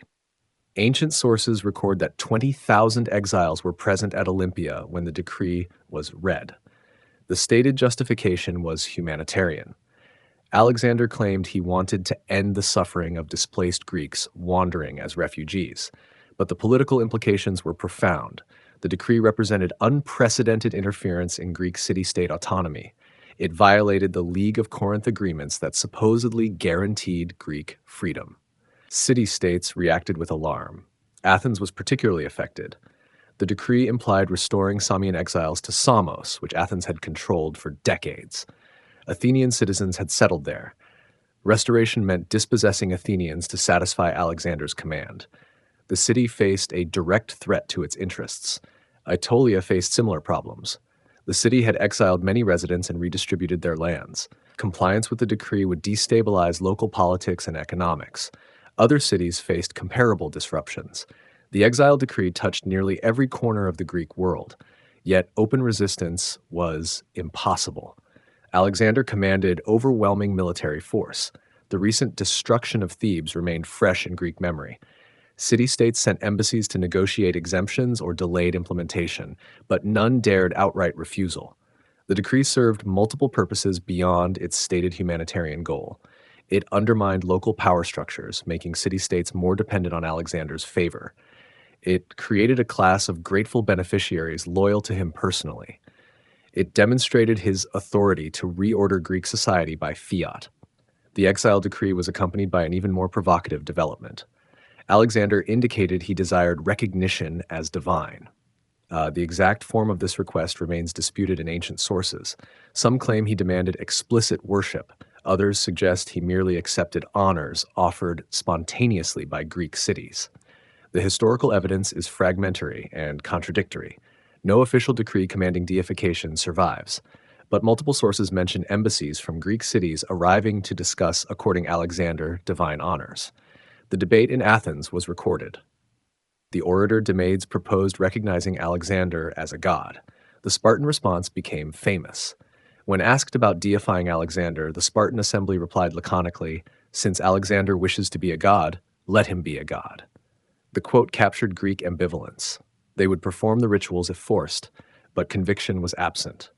Deification must be understood in context of Greek religious practice. The line between exceptional humans and minor divinities was not absolute. Founder heroes received cultic worship. Some living individuals had been accorded divine honors. Deification was unusual, but not unprecedented. For Persians, the issue was different. Persian tradition already treated kings as sacred intermediaries between heaven and earth, though not as gods themselves. Asian subjects had fewer conceptual problems with Alexander's semi-divine status. They had served divine right monarchs for centuries. Alexander's motivations for seeking deification remain debated. Some historians argue he genuinely believed his divine parentage and exceptional achievements warranted divine status. His visit to Siwa and the oracle's reported recognition as son of Zeus Ammon had affected him profoundly. Others interpret it as purely political calculation. Divine status would place him above all earthly political authorities, Greek or Persian. It would solve the conceptual problem of a Macedonian ruling both as Greek hegemon and Persian king. Divinity transcended ethnic categories. A third interpretation suggests Alexander sought to create a unifying imperial cult. If all subjects worshipped him as divine, they shared at least one religious practice regardless of their other gods. Imperial cult would bind diverse peoples together through common ritual. The deification episode provoked philosophical debate. Aristotle had taught Alexander that humans and gods occupied separate spheres. Some philosophers now argued that exceptional virtue could bridge that gap. Others insisted the distinction was absolute and inviolable. The debate reflected larger questions about human potential and cosmic order. Callisthenes, the official historian who accompanied the expedition, opposed deification strenuously. He was Aristotle's nephew and shared his teacher's views. He argued publicly against according divine honors to Alexander. This opposition contributed to his later arrest and execution in connection with the Pages conspiracy. The practical impact of the deification request was limited during Alexander's lifetime. Some cities established cults. Others performed minimal rituals to satisfy the king, but widespread genuine worship never developed. Greeks distinguished between political expedience and religious conviction. The exile's decree and deification episode together revealed Alexander's evolving conception of power. He no longer saw himself as merely Macedonian king or even Persian emperor. He claimed authority to restructure society and command religious devotion across the entire known world. This universalist vision extended beyond traditional kingship. Alexander was attempting to create something new, a personality-based empire that transcended ethnic and religious boundaries, held together by loyalty to his person rather than traditional political structures. But the vision remained incompletely realized. The infrastructure to support such an empire did not exist. Alexander's personal charisma and military force compelled compliance, but no institutions were developing that could outlast him. Everything depended on his continued personal authority. The Greek response to his initiatives was grudging compliance masking deep resentment. They performed the required rituals and obeyed the edicts, but they awaited opportunity to reassert their autonomy. The exile decree and deification requests sowed seeds of rebellion that would germinate immediately after his death. The final toast, the death of Hephaestion. Autumn 324 BCE found Alexander in Ecbatana, preparing for future campaigns. Hephaestion held the position of chiliarch, effectively grand vizier of the empire. He commanded half the companion cavalry. He managed much of the empire's administration. He was Alexander's closest friend for over 20 years. Hephaestion fell ill during games held in honor of various gods. The initial symptoms suggested a fever. The army physician, Glaucus, prescribed rest and a restricted diet. Hephaestion was confined to his quarters. For 7 days, he followed the medical regimen. On the 8th day, entertainment was scheduled at the stadium. Glaucus attended the games, leaving Hephaestion in the care of attendants. During his absence, Hephaestion ignored the dietary restrictions. He consumed a whole roasted chicken and a large quantity of wine. The symptoms worsened dramatically. By the time Glaucus returned, Hephaestion's condition had become critical. Ancient sources describe high fever and delirium.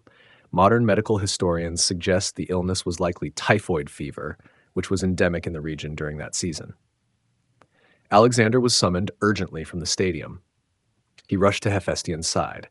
But despite all efforts, Hephaestion died within hours. He was probably 35 years old. The exact date was late October or early November, 324 BCE. Alexander's reaction was immediate and extreme. He threw himself on the body and lay there for hours. His companions eventually pulled him away by force. He refused food and drink. He cut his hair in mourning, following both Greek and Persian custom. He refused to see anyone for days. The first act after emerging from seclusion was ordering the execution of Glaucus.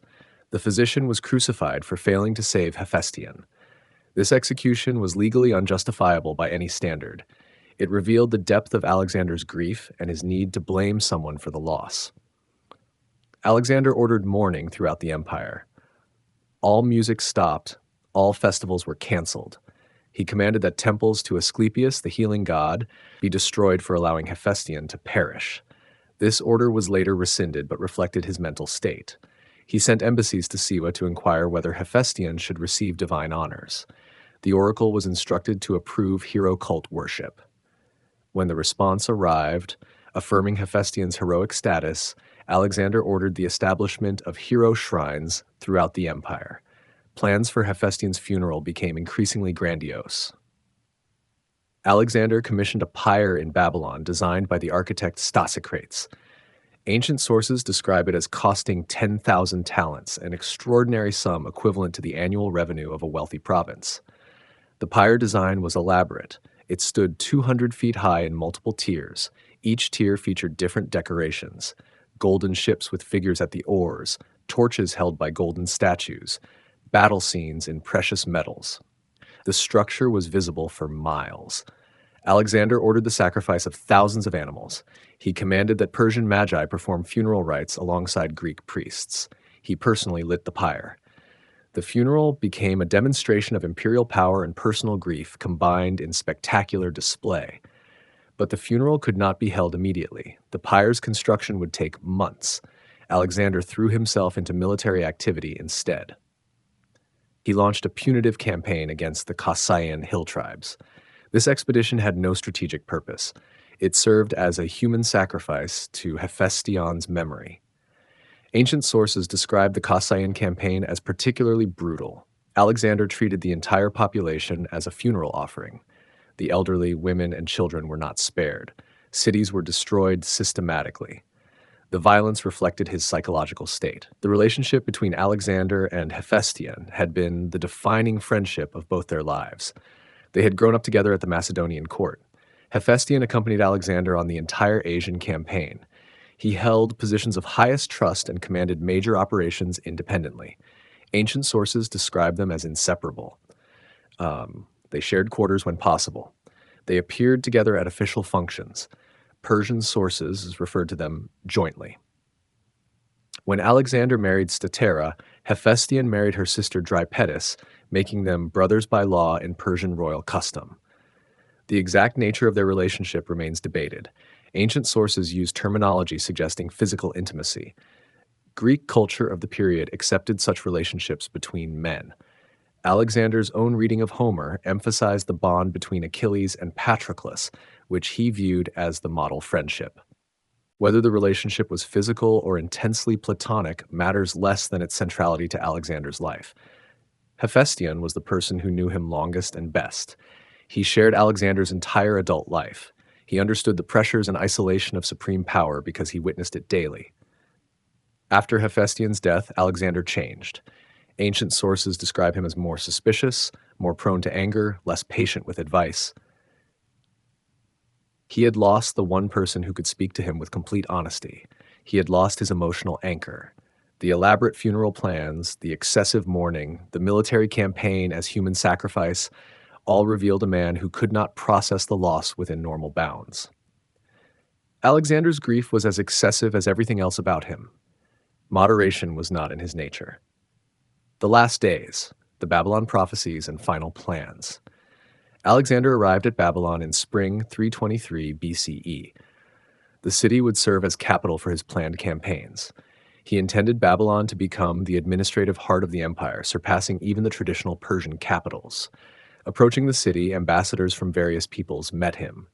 Carthaginians sent representatives. Embassies arrived from Libya, Italy, and even the Iberian peoples. They came seeking alliance or acknowledging his supremacy. Ancient sources portray the world bowing before Alexander, but Chaldean priests brought warnings. These Babylonian astronomers and diviners approached Alexander outside the city. They urged him not to enter Babylon from the west. Their astronomical calculations revealed evil omens. They predicted disaster if he entered through the western gates. Alexander initially heeded the warning. He began circling the city to approach from the east, but the eastern approach required crossing marshy ground. The route proved impractical for his army and baggage train. His advisors, particularly the philosopher Anaxarchus, argued that Chaldean superstitions should not dictate royal policy. Alexander decided to dismiss the prophecy. He entered Babylon through the western gates. The Chaldean priests observed but said nothing further. Ancient sources would later interpret this decision as the critical moment when Alexander sealed his fate. Once in Babylon, Alexander plunged into planning. His ambition had not dimmed despite recent losses. He envisioned a campaign to conquer Arabia. He wanted to explore and control the trade routes connecting Egypt, Mesopotamia, and India through the Arabian Peninsula. The Arabian campaign made strategic sense. Arab tribes controlled the incense trade. They raided the empire's frontiers. Their subjugation would complete Alexander's control of the known world's edges. He assembled a fleet and began organizing supply bases along the Persian Gulf coast. But Arabia was merely the immediate objective. Ancient sources record more ambitious plans discovered among his papers after death. He envisioned circumnavigating Africa. He planned to conquer the western Mediterranean, including Carthage, Sicily, and Italy. He discussed building a road across North Africa. These plans reveal the scope of Alexander's thinking in his final months. The known world was becoming too small. His ambition required continual expansion. Rest and consolidation held no appeal. Movement defined his existence. He also continued developing Babylon itself. Construction projects included rebuilding the great temple of Bel Marduk, which Xerxes had damaged. He planned harbor facilities for the fleet. He designed parks and gardens to beautify the city. Babylon would be worthy of his imperial capital. Hephaestion's funeral monument was under construction. Alexander visited the site daily. The structure consumed enormous resources. Craftsmen from across the empire worked on decorations. The funeral would be the most expensive ceremony in ancient history. Embassies continued arriving throughout these months.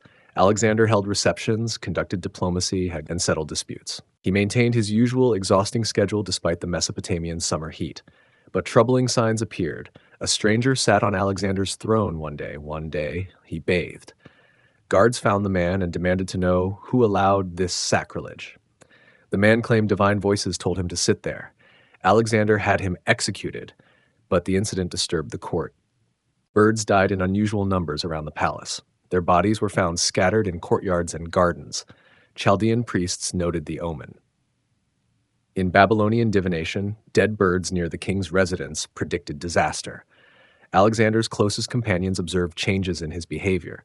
He spent more time drinking. The symposia lasted longer and grew more excessive. He pushed himself and others to extremes. Some interpreted this as grief over Hephaestion. Others worried it reflected deeper instability. In late May 323 BCE, a Macedonian friend named Medius of Larissa invited Alexander to a drinking party. These parties had become frequent. Alexander rarely declined invitations to drink. The symposium lasted through the night. Ancient sources disagree on details of what followed. Some describe a 20-cup drinking contest, others deny this, but all agree Alexander drank heavily that night. He drank the next day as well. By evening of the second day, he felt ill. Initially, the symptoms seemed like a common ailment, fever and stomach pain. Alexander retired to his quarters but attended to some administrative matters. He planned a sacrifice and feast for the following day. The illness seemed manageable, but the fever intensified.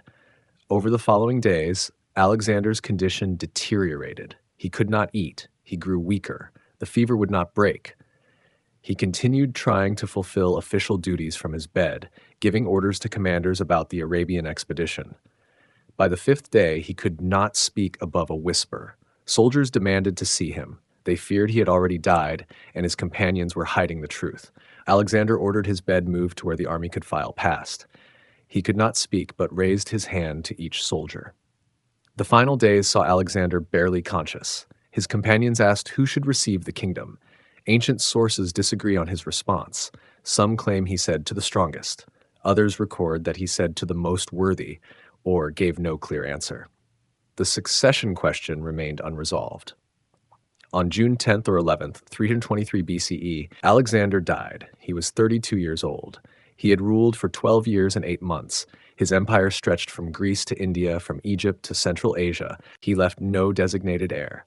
The wars that would follow would dwarf even his conquests in bloodshed and duration. O unlived Alexander, the mystery of his death.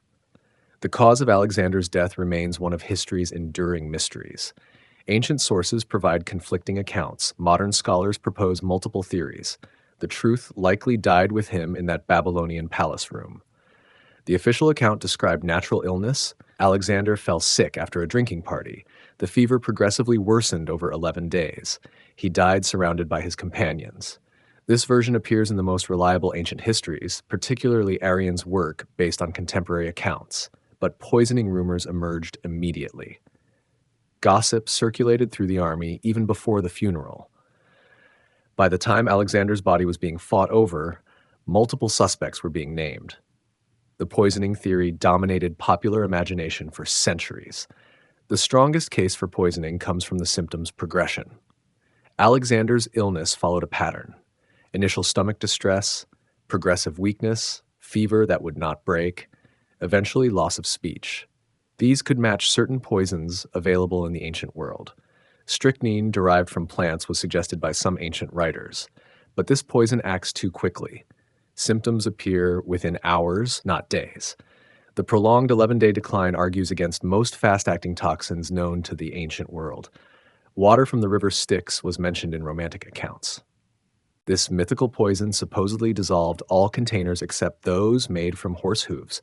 The story was recognized as fictional even in antiquity, but it reflected the belief that only supernatural poison could overcome Alexander. Modern analysis suggests that if poison was used, it might have been arsenic or a similar heavy metal compound. These substances can be administered gradually. They produce cumulative effects. The symptoms match certain heavy metal poisonings more closely than acute toxins. But identifying potential poisons raises the question of suspects. Who had motive, means, and opportunity to poison the king? Ancient sources name several possibilities. Most accusations came decades after the event during political conflicts.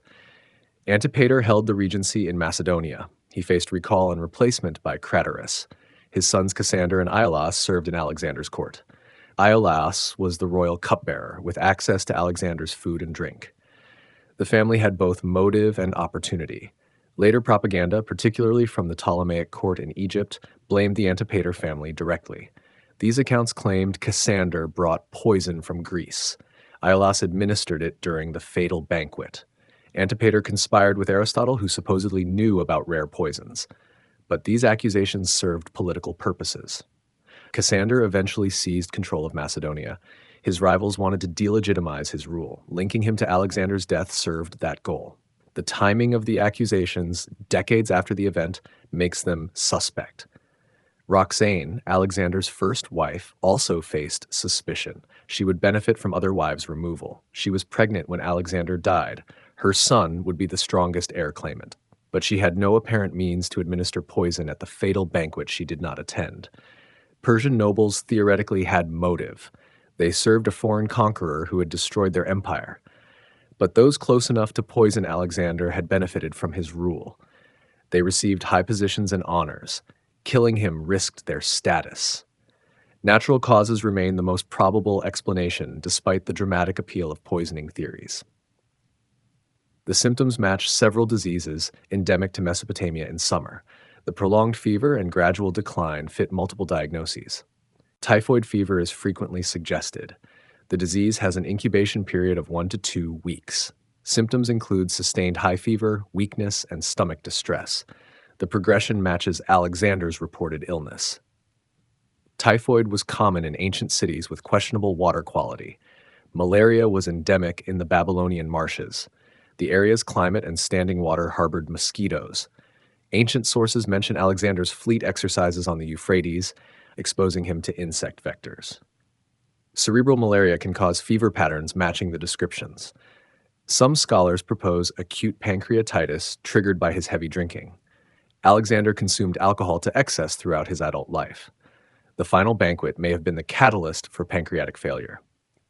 Acute pancreatitis produces symptoms consistent with ancient descriptions. A recent theory suggests West Nile virus.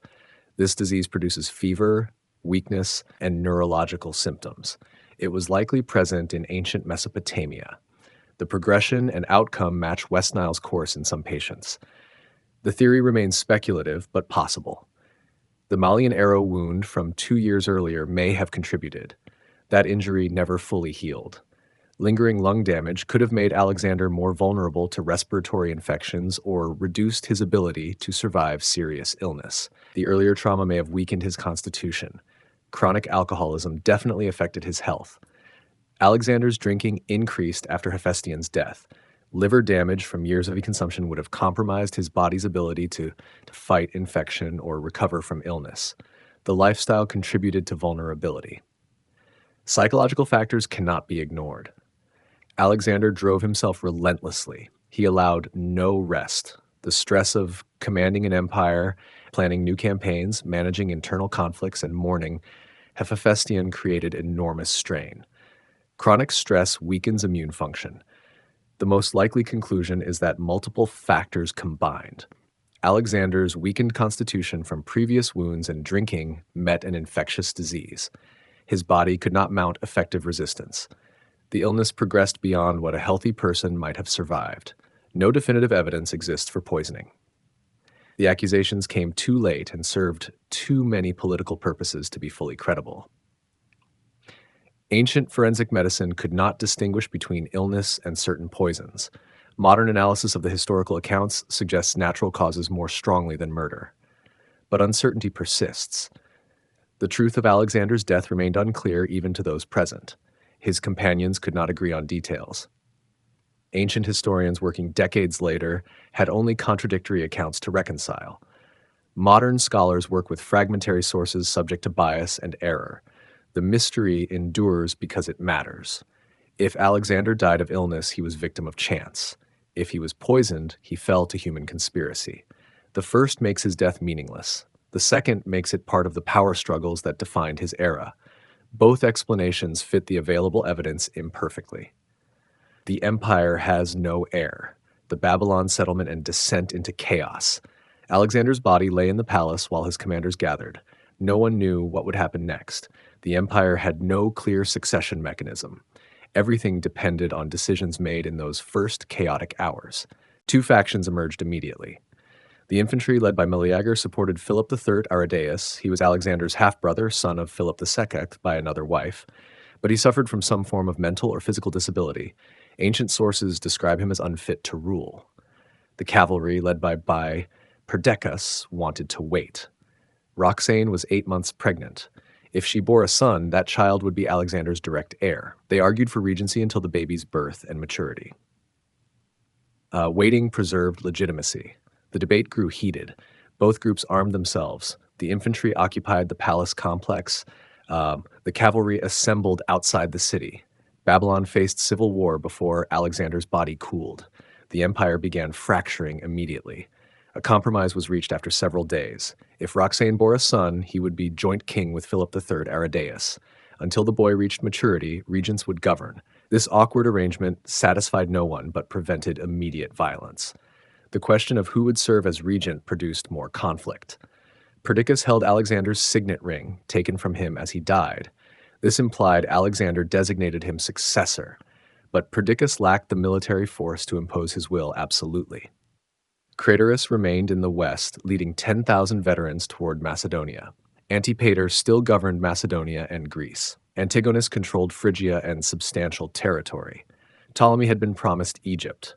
These men commanded armies and provinces. Perdiccas could not override them. The solution was the Babylon settlement, negotiated over several weeks. Power was distributed among the major commanders. Perdiccas received the regency and custody of the kings. The empire's satrapies were divided among approximately 20 generals. Ptolemy secured Egypt as expected. This was the richest province with defensible borders. Ptolemy immediately moved to secure his position. He would prove the most successful of Alexander's successors, founding a dynasty that lasted 3 centuries. Antigonus received Phrygia, Lycia, and Pamphylia. He already controlled this territory and commanded veteran forces. His son Demetrius would become a major player in subsequent wars. The Antigonid dynasty eventually ruled Macedonia. Lysimachus obtained Thrace. This was a frontier region requiring constant military attention. Lysimachus proved himself an able military leader and administrator. He would remain a major power until his death in battle decades later. Eumenes received Cappadocia and Paphlagonia. He was Greek rather than Macedonian, which marked him as an outsider among the generals. But he was brilliant and loyal to the regency. His career would be remarkable and tragic. Lesser figures received smaller assignments. Cassander, Antipater's son, received no satrapy. This slight would fuel his ambition. Seleucus initially received only command of the companion cavalry. He would eventually build the largest successor kingdom. The settlement attempted to preserve empire unity under the joint kings and regency, but it contained fatal flaws. The satraps controlled their province's military and financial resources. They owed theoretical loyalty to the central authority but possessed practical independence. Perdiccas's regency had no enforcement mechanism. He could issue orders, but compliance depended on the satrap's willingness to obey. The settlement relied on personal relationships and shared interest in maintaining Alexander's legacy. These proved insufficient. Within months, conflicts emerged. Ptolemy moved to secure Syria and Phoenicia, regions Perdiccas claimed for the central authority. This represented direct defiance of the regent. Other satraps watched to see how Perdiccas would respond. Perdiccas planned military action against Ptolemy, but this required troops from other satraps. Several refused to contribute forces or actively opposed him. The coalition against Perdiccas included Antipater, Craterus, and Antigonus. Civil war became inevitable. The first war of the successors began in 322 BCE. Perdiccas invaded Egypt but failed to cross the Nile. His troops mutinied and ended his life. Craterus fell in battle in Asia Minor. The settlement collapsed within a year of Alexander's death. Roxane bore a son, Alexander IV, in late 323 BCE. He became joint king with Philip III as planned, but both were pawns. Real power lay with whoever controlled their persons. The kings were moved between guardians like prisoners. The wars continued for 4 decades. Alliances formed and dissolved. Battles were fought across the entire former empire. Cities changed hands repeatedly. Populations suffered devastation. The scale of violence exceeded even Alexander's wars of conquest. Eventually, the empire fragmented into 3 main kingdoms. The Ptolemaic dynasty ruled Egypt. The Seleucid dynasty controlled the Asian territories. The Antigonid dynasty eventually secured Macedonia and Greece. Smaller kingdoms filled the gaps. Both nominal kings met violent ends. Philip III and his wife Eurydice were ended on Olympias's orders in 317 BCE. Alexander IV and his mother Roxane were ended by Cassander around 310 BCE. With their deaths, Alexander's direct line ended. The successors ruled as kings in their own right. The Hellenistic period that followed lasted 3 centuries. Alexander's empire was gone, but his cultural legacy endured. Greek became the common language of the Eastern Mediterranean. Greek culture fused with local traditions. Trade and knowledge flowed across regions. Alexander had connected by force, but the political unity he achieved died with him. The empire proved to be one man's personal creation. Without that man, it could not survive. The successor kingdoms fought for his legacy, but none could recreate what he built.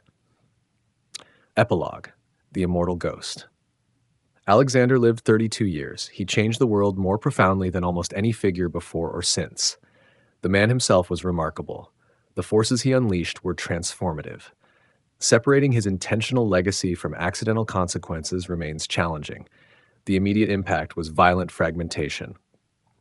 The wars of the successors devastated regions Alexander had conquered. Populations that welcomed him as liberator suffered 40 years of constant warfare. Cities were besieged repeatedly. Territories changed hands dozens of times. The human cost was immense. But from that chaos emerged the Hellenistic world. Greek culture spread across the Eastern Mediterranean and Near East. Alexandria in Egypt became the greatest city of learning in the ancient world. The library and museum attracted scholars from everywhere. Mathematical, scientific, and philosophical advances flourished. The Greek language became international. A common dialect, Koine Greek, allowed communication from Spain to India. This linguistic unity facilitated trade, diplomacy, and knowledge transfer. The New Testament would eventually be written in this language. Its reach extended far beyond what Alexander could have imagined. Eastern and Western cultures blended in ways previously impossible. Greek artists learned from Persian and Indian traditions. Eastern religions gained converts in the Mediterranean. Buddhism spread from India through territories Alexander briefly held. Syncretistic religions combining multiple traditions emerged across the Hellenistic world. Trade routes established during Alexander's campaigns persisted. The connections between Mediterranean ports, Mesopotamian cities, and Indian Ocean trade networks created economic integration. Goods, ideas, and people moved across vast distances. The ancient globalization would not be matched until modern times. But Alexander's political vision of a unified empire ruled by a mixed Greco-Persian elite died with him. The successor kingdoms remained ethnically stratified. Greeks and Macedonians formed ruling classes. Indigenous populations were subjects, not partners. The fusion he attempted never materialized. His military legacy was profound. The tactics and organization he perfected defined warfare for centuries. Roman legions adapted Macedonian methods. The combined arms approach remained standard until gunpowder transformed battle. Military academies still study his campaigns. Alexander, as archetype, endured through all subsequent ages. Every ambitious commander compared himself to Alexander. Julius Caesar wept at his statue, feeling he had accomplished nothing at the same age. Pompey styled himself after Alexander. Augustus kept his portrait in his chamber. Medieval Islamic tradition revered him as Iskandar, the great king who appears in the Quran. Persian poetry celebrated him despite his destruction of the Achaemenid Empire. He became a figure of legend transcending historical reality. The romance of Alexander spread across cultures in dozens of languages. Renaissance princes studied his life for lessons in leadership and statecraft. Napoleon consciously modeled himself after Alexander. Modern military leaders still read accounts of Gaugamela and the Hydaspes. His campaigns remain textbook examples of tactical brilliance. But modern reassessment has complicated the simple narrative of genius and glory. The death toll of his conquests was enormous. Cities destroyed, populations sold into servitude, cultures disrupted. The violence was systematic and calculated. Modern sensibilities recognize atrocity where earlier ages saw only military necessity. His treatment of subjects varied wildly. Some cities benefited from his rule. Others suffered devastation. Justice depended on whether you submitted immediately or resisted. The arbitrary nature of his mercy and wrath created terror. The integration policy, viewed sympathetically by some ancient sources, can also be read as cultural imperialism. Alexander imposed Greek language and culture as superior. Indigenous traditions were subordinated to Hellenic norms. Mass marriages were political tools, not genuine cultural exchange. His personal character was complex and contradictory. Brave to the point of recklessness, generous to friends but capable of horrific brutality, intellectually curious yet anti-intellectual when philosophy questioned his ambitions. Capable of deep affection yet quick to violent rage. The drinking was excessive even by Macedonian standards. Multiple important events in his life occurred during or after symposia. Clitus died during a drunken argument. The final banquet preceded his death. His relationship with alcohol appears increasingly problematic when examined closely. The question of divine belief remains unresolved.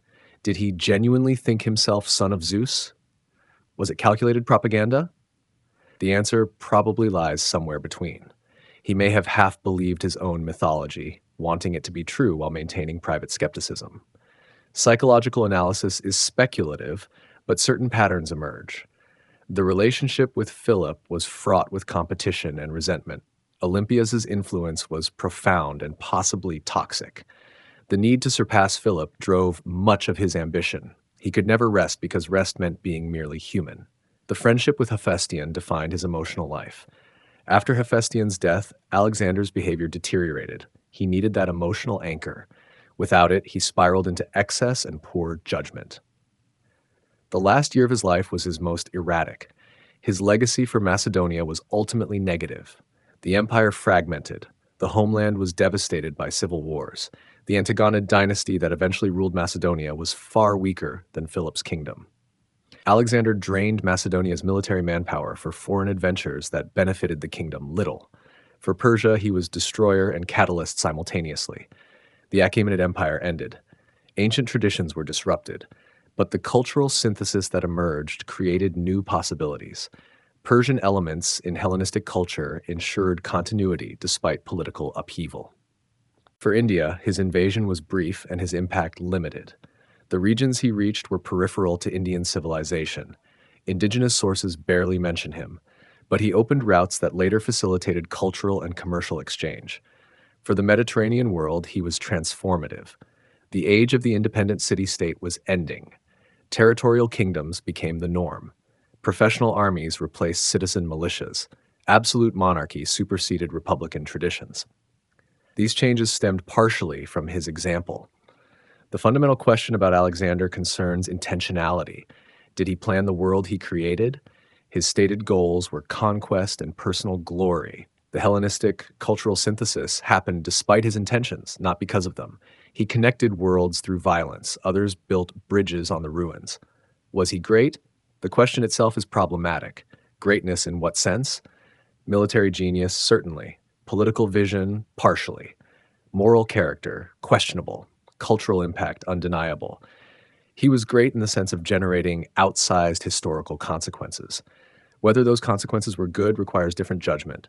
He represents the ambiguity of historical greatness. Individual brilliance can reshape civilizations. But brilliance without wisdom creates as many problems as it solves. Alexander had the vision to dream of a united world. He lacked the patience to build institutions that could realize that vision. He remains endlessly fascinating because he embodies contradictions. Destroyer and creator, barbarian and philosopher king, brutal conqueror and sponsor of knowledge. He was fully human, yet accomplished superhuman feats. He was mortal, yet achieved a kind of immortality. The man who wanted to reach the ends of the earth died in a bed from fever. The commander who survived countless battles succumbed to illness. The king who conquered the known world left no stable succession. The paradoxes define him as much as his victories. 23 centuries after his death, we still debate his meaning. Every generation reimagines Alexander through its own values and concerns. He becomes what we need him to be: inspiration or cautionary tale, hero or villain, visionary or megalomaniac. The truth is, he was all of these and none of them completely. He was Alexander, unique and unrepeatable. The world has never seen his like before or since. Whether that is cause for regret or gratitude remains an open question.